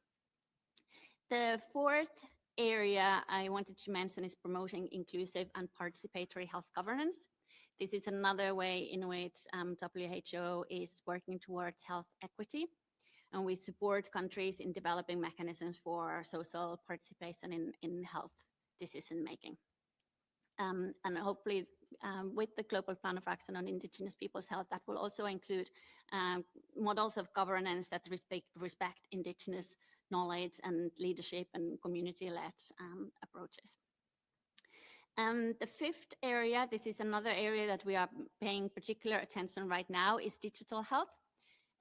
We all know that digitalization has huge potential for addressing or improving equity in the context of health, because it can connect people in remote areas. It can enable self-care and make health information more available. But we also know that it comes with risks, because all the technological development is taking place in a world with huge power imbalances and inequalities. Like, we all have heard about the algorithmic bias, for example, when AI tools are trained on data that has racial or ethnic or gender bias. Healthcare decisions that are then taken on the basis of those AI tools or those algorithms will also be biased and will lead to discrimination. We've seen several studies of this already happening in practice. We also know that breaches in privacy and confidentiality and of informed consent in the digital space impact first and foremost those populations that are already marginalized or discriminated against. We are currently developing a new global digital health strategy. Their consultations are currently taking place to develop that strategy. And this is obviously a key opportunity to ensure that human rights and gender equality and equity considerations will be included and will be at the forefront when countries are developing their own digital health strategies and digital health service models. Finally, I want to recognize that we don't always get it right. The way in which the global health machinery operates, including WHO, is shaped by broader historical and structural forces, including legacies of colonialism. And these dynamics obviously continue to perpetuate exclusion and discrimination, even when intentions are good. Because the structural issues are so challenging to address, and they really require sustained institutional reflection and change over time. And that's why we are also addressing these issues internally within WHO. We are part of the Geneva Alliance Against Racism, and we have internal HR policies and initiatives in place, including efforts to raise awareness of unconscious bias and to strengthen inclusive practices across the organization. So as we're commemorating the 25 years since Durban, I think that we can say that there has been some progress over the years. There's greater visibility of health inequities affecting people of African descent, indigenous peoples, Roma populations, migrants, and other groups experiencing racial discrimination or xenophobia. There has been progress on data, although not enough, and I don't think we have anything as impressive as ILO has done. It's really great. And there's been progress in the research, certainly, and in advocacy.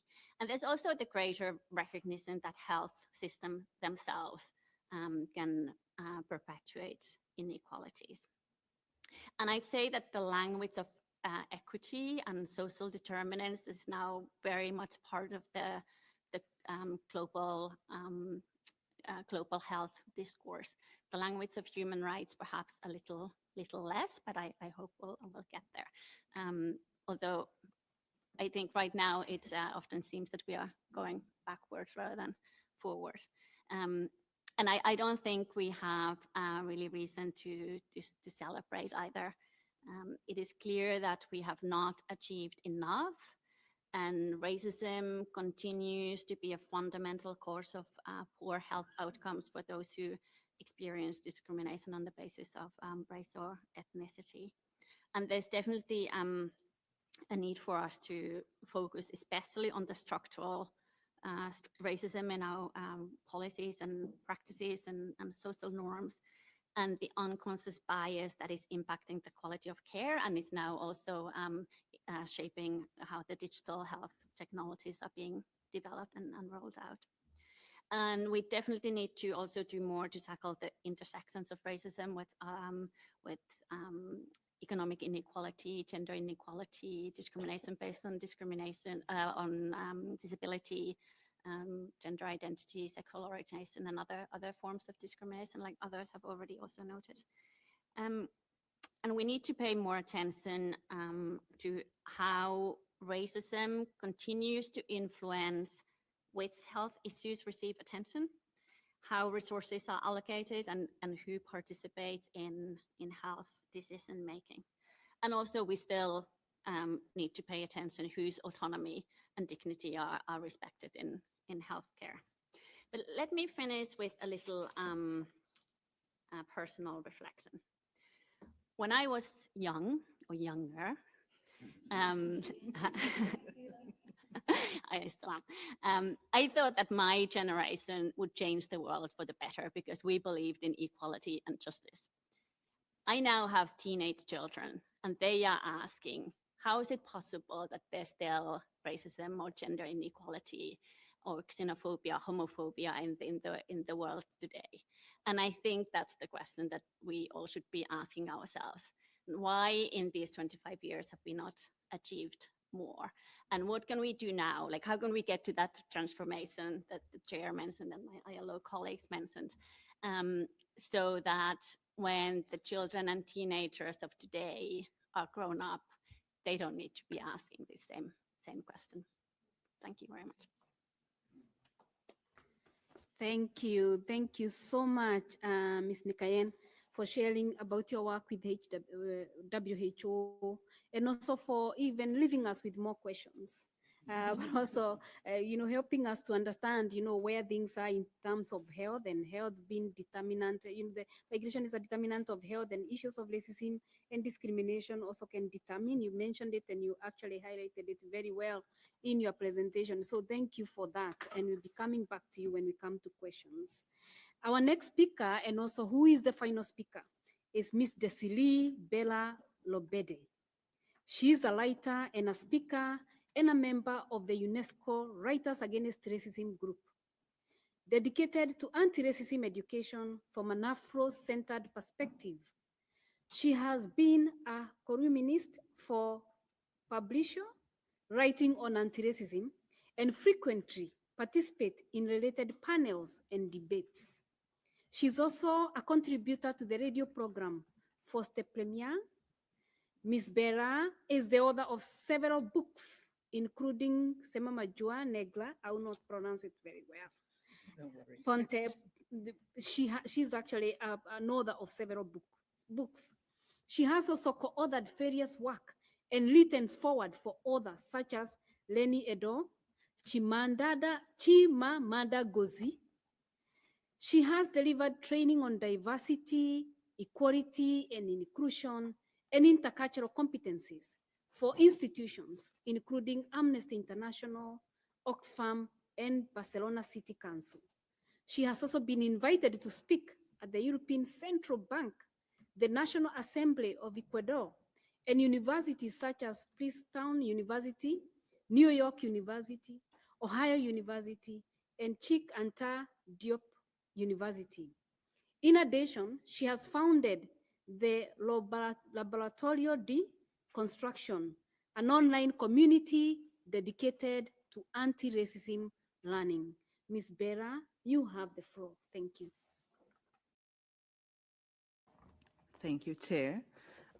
It's a little bit challenging now closing these wonderful interventions, but I will try to be at the same level. And for my speech, I'm going to switch to Spanish. And I have, yes. Bueno, antes de empezar. Okay, so before I begin, I'd just like to thank you for the invitation to participate in this event.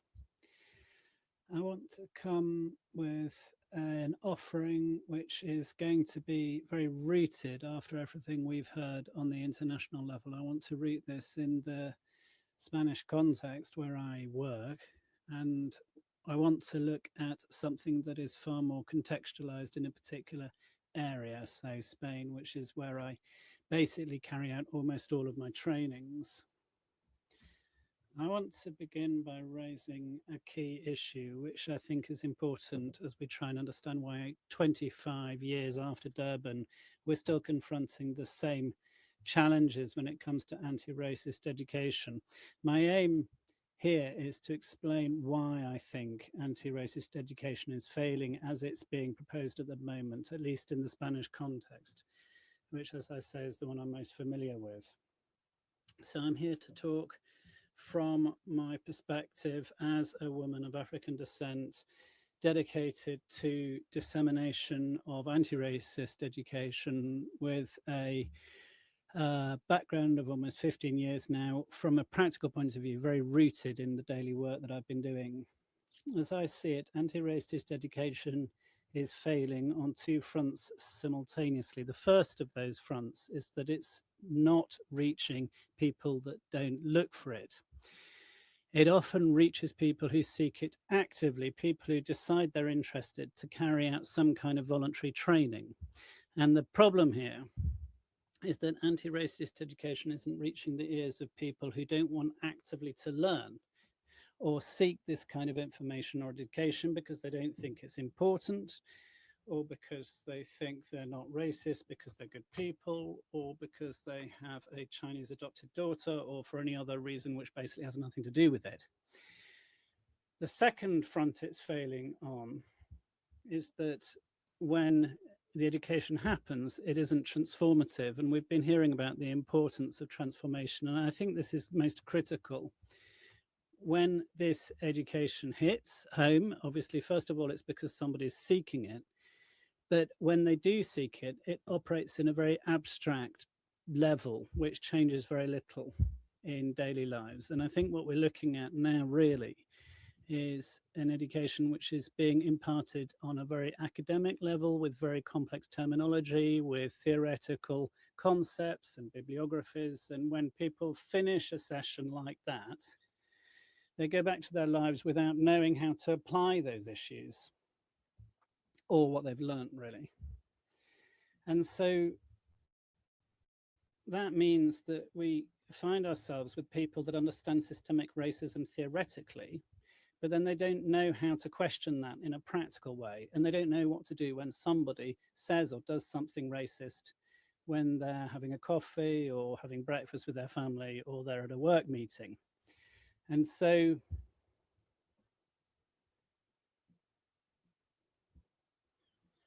as I say, there are people that remain at that very intellectual level and they don't bring it down to the ground. And when that happens, that's when we encounter difficulties.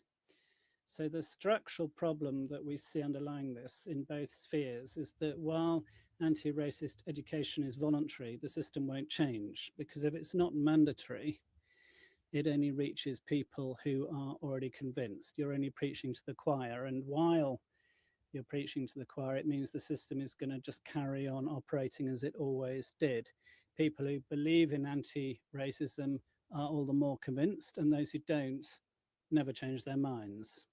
And if education is voluntary and in addition disconnected from practice, if it's very academic and theoretical and remains in normative frameworks, it means that it changes people in theory, but it doesn't convert people into agents of change.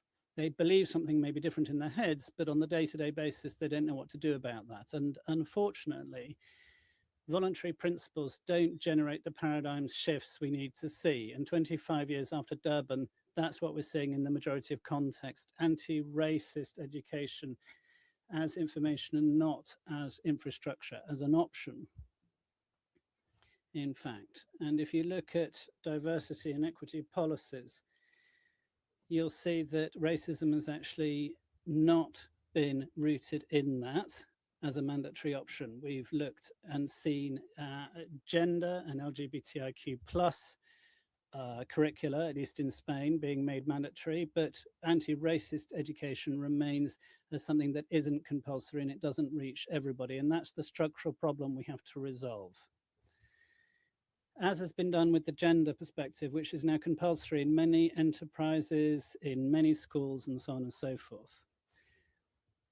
But I do have some evidence, not a huge amount, but still, that the methodology that we've been using over the last 7 years does work. This is a methodology of anti-racist transformation rooted in experience, and it's based on something that combines reflection, structural comprehension, practical tools, and awareness in intervention on a daily basis.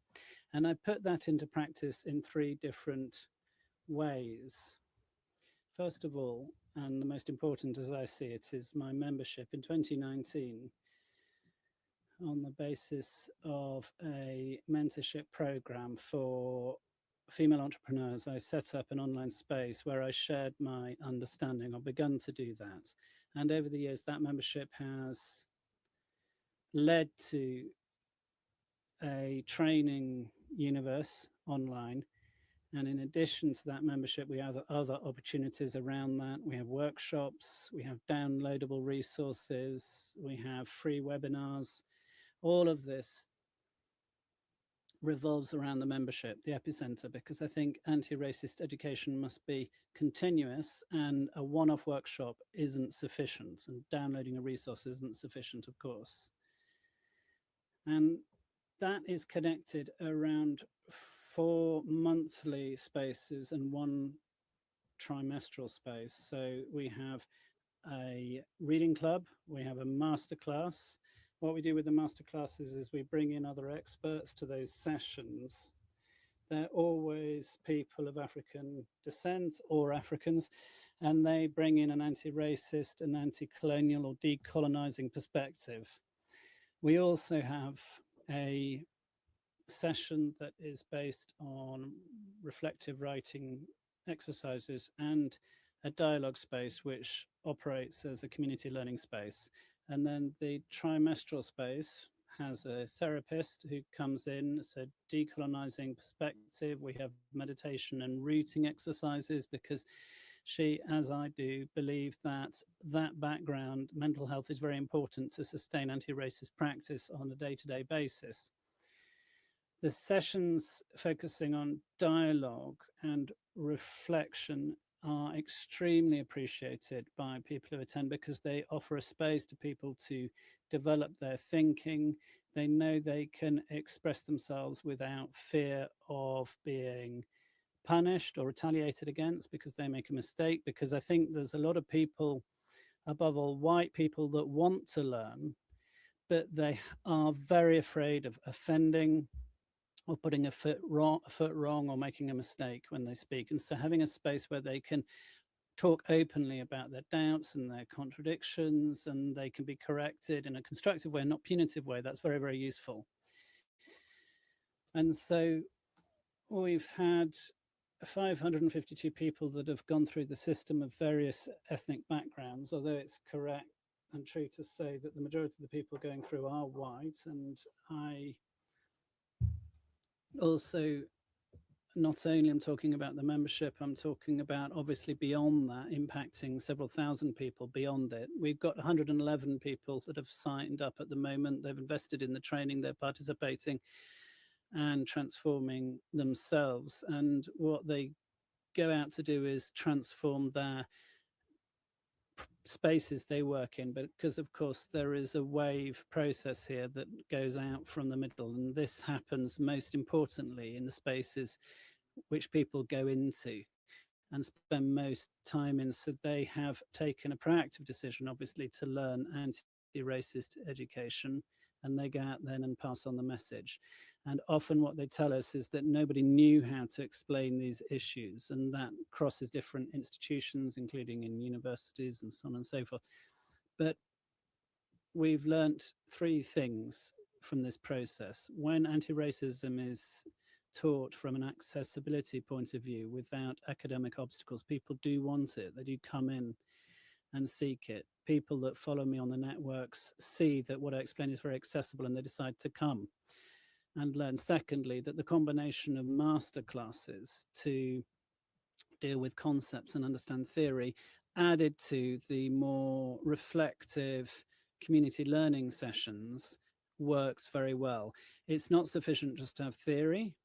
People need spaces to process it, to write, to share and connect with other people who are on the same road and going through the same process.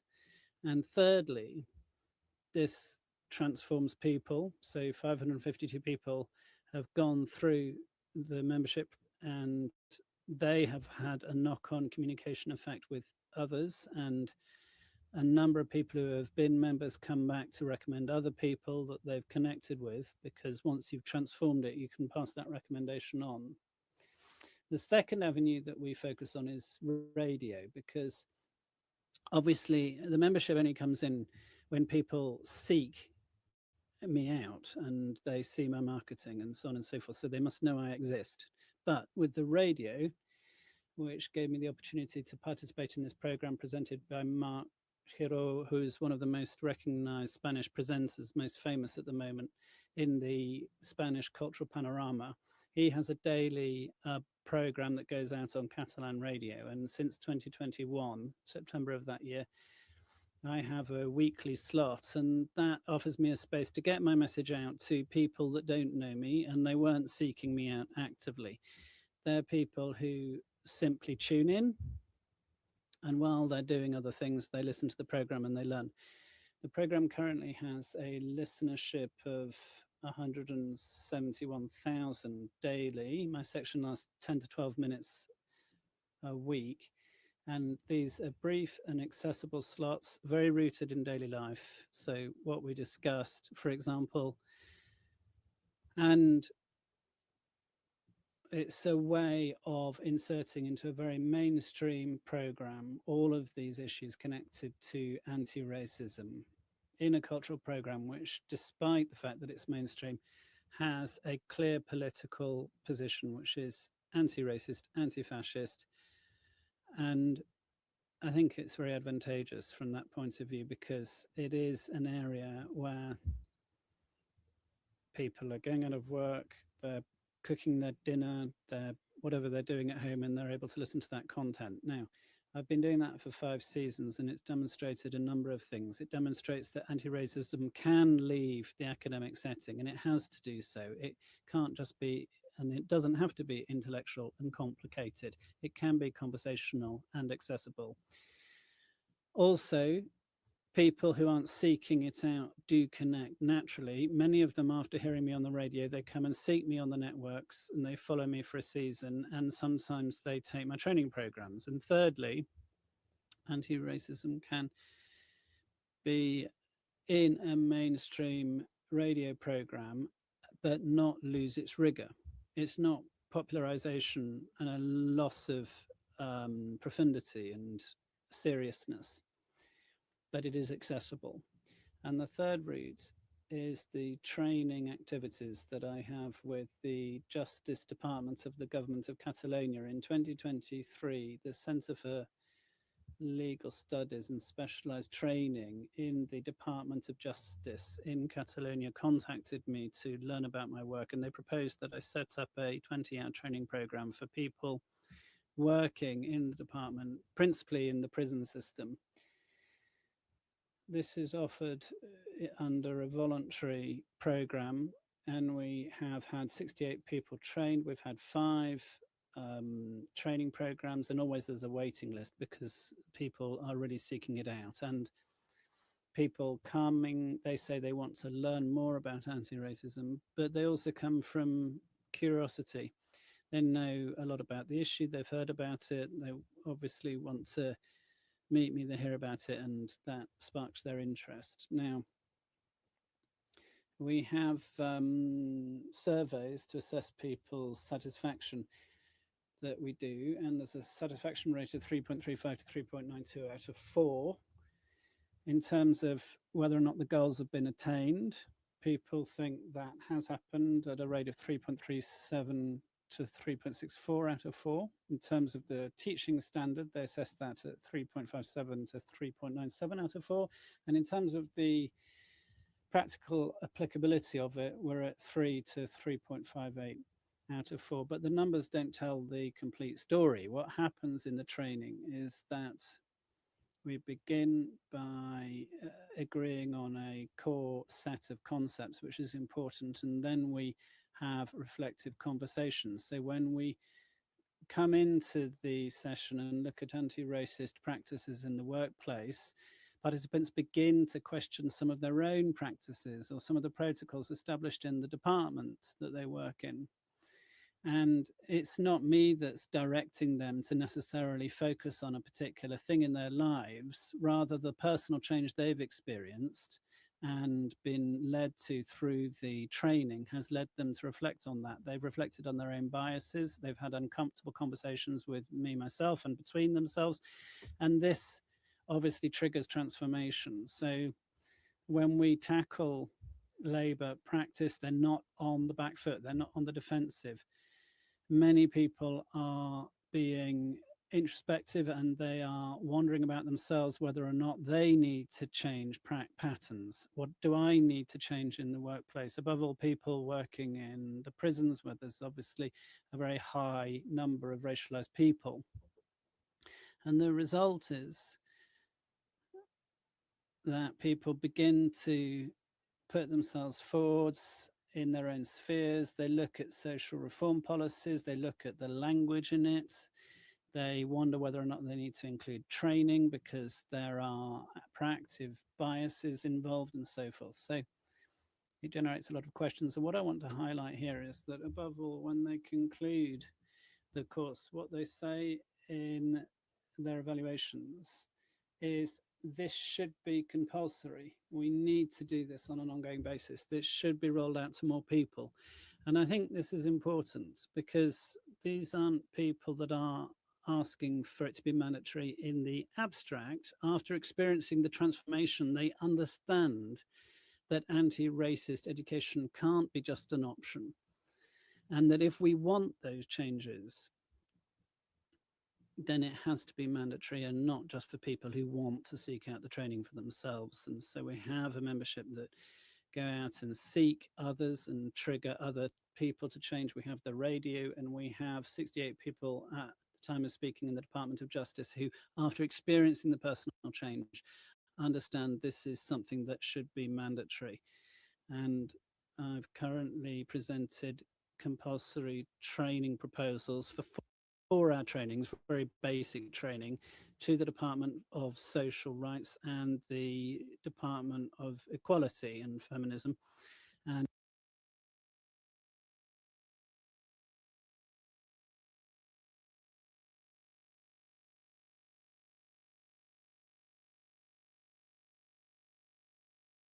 say that about 45% of them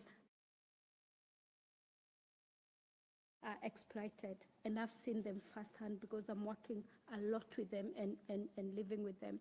Secondly, they are restricted or tied to a single employer. They are not allowed to swap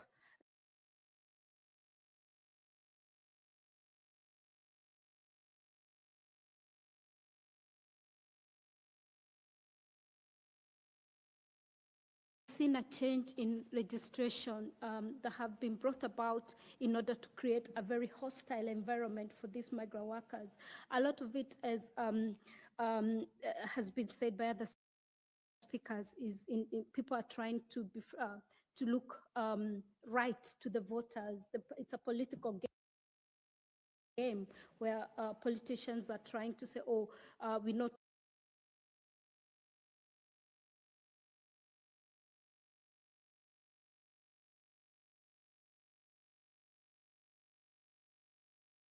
came on this promise, and the immigration papers they received before they came to the UK stated that they would get their immigration status after 5 years, but they've been told now that could be extended to 10 years, to 15 years.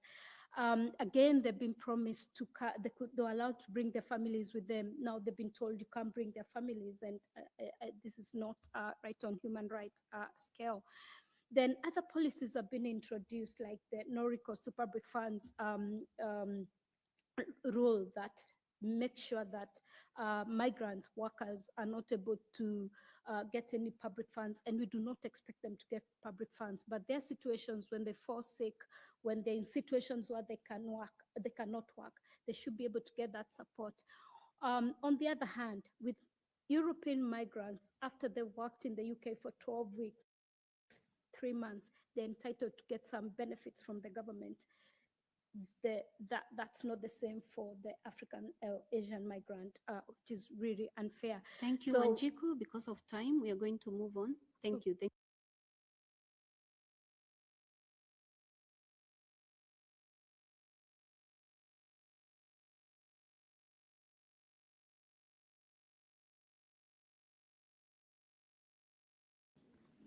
Thank you, and my apologies for cutting you there. But because of time, I want to come back to the panel and really just to answer briefly some of the questions that have been asked, including by the delegate of Colombia on spot. And with that, I'll start with Judd.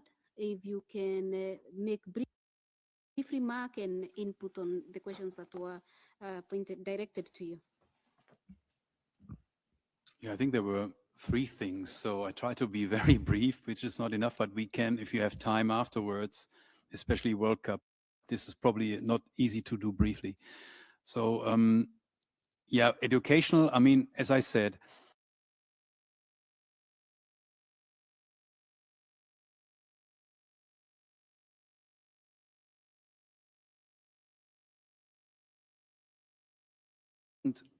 teach content to our member associations, but ask them questions on what to consider when they want to do education in their country.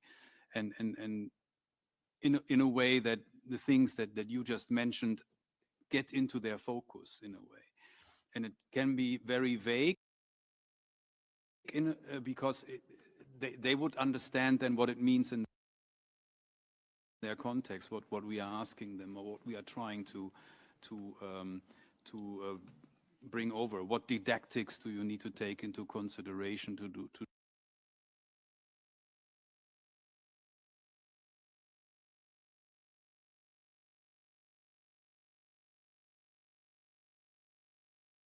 That was always part of my work and continues to be FIFA's work, especially for many certain parts of the world, especially. That plays a role, and Jason said that football is a mirror of society, but it's also a mirror society of the bad, and sometimes also a mirror of distortion on where you can see things, even as like a radar for society, things happening sometimes there before, for the good, but also for the bad. And then if you don't understand this, you will not find the right answers. And it's also interesting to see the good side when the far right comes, because it also mobilizes a lot of people in the stadium, because you can, compensation, you will be loud in the stadium when you want to do something bad, but also the voices against these situations.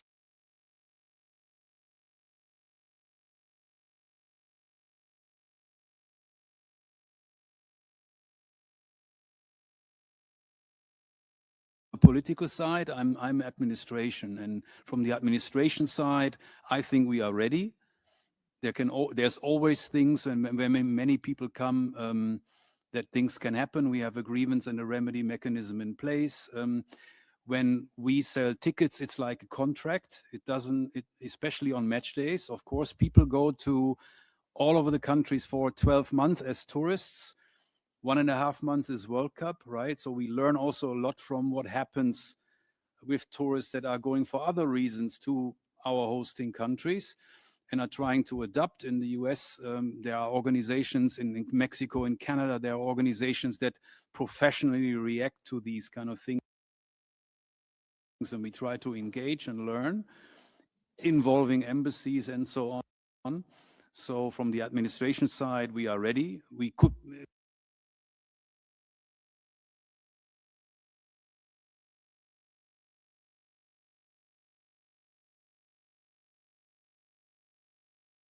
still not always the most powerful side, but it has been growing, and I'm quite confident. I mean, I'm coming out of World Cups in Qatar and Russia from the men's side, and I've seen a lot of things, and then we will find a way to react when things happen.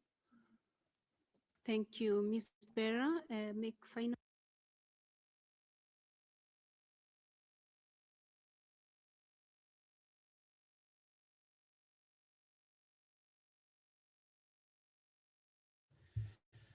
For being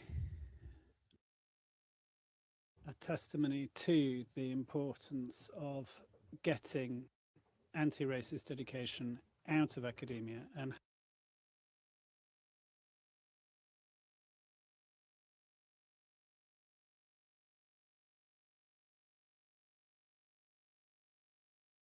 education that we are provided, along with patriarchal or machisto perspectives and whatever.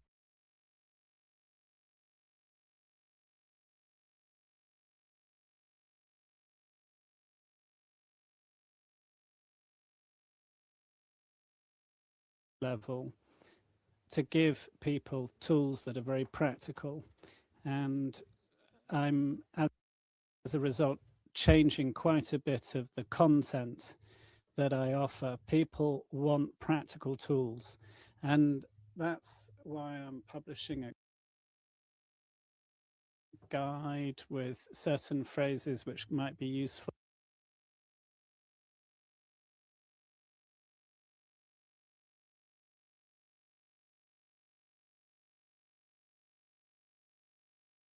Might have a broad level of understanding, but when somebody says something racist, people find themselves tongue-tied. And so the more tools we offer and the more tips we have at our disposal to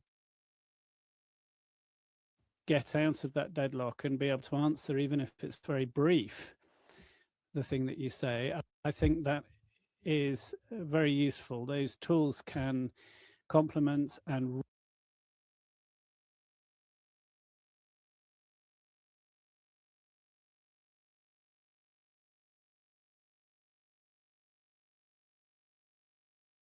hear the comment from Colombia. I was looking for the right channel, but you said something about health workforce, and you also talked about health workforce, because obviously there's a racist element.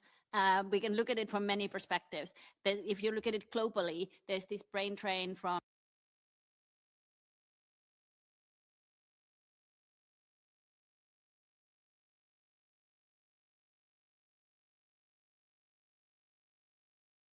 health workforce themselves experiencing racial discrimination, what was described. And then health workforce, obviously they have a very important role as agents of change, providing care that is inclusive, culturally appropriate, etc. So it's a very important area where we need to look at racism from many different perspectives.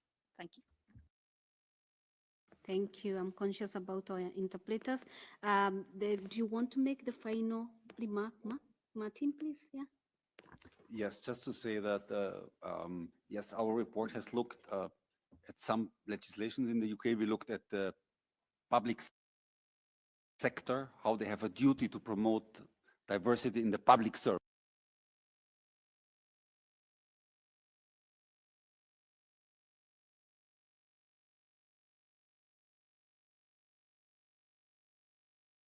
Temporary labor migration schemes, you know, also some way have something to do with inequality and with discrimination. But it's a very complex area, but it's certainly some that that maybe one of the next sessions could focusing on. We're very interested to participate as well.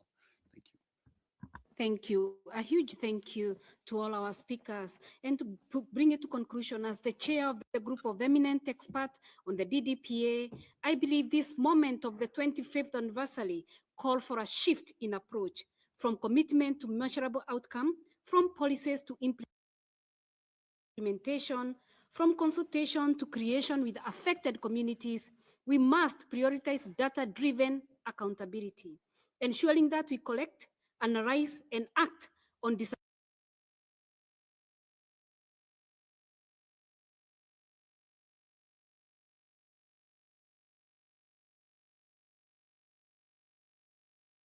place, but effective and accessible. We must invest in education and public narratives, ensuring that history is taught truthfully and that media reflects the diversity and dignity of our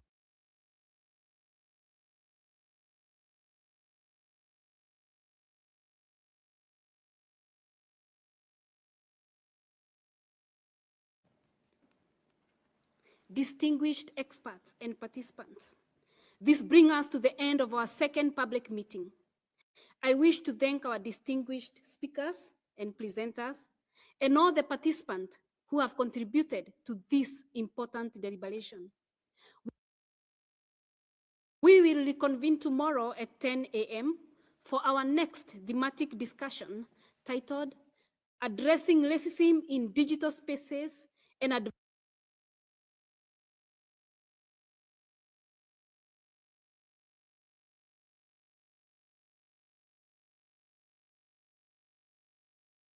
Education to Safeguard Youth.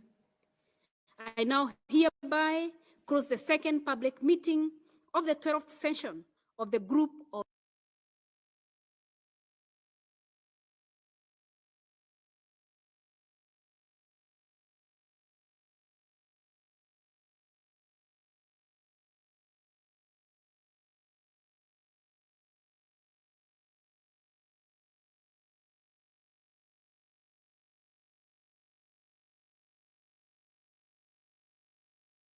Thank you.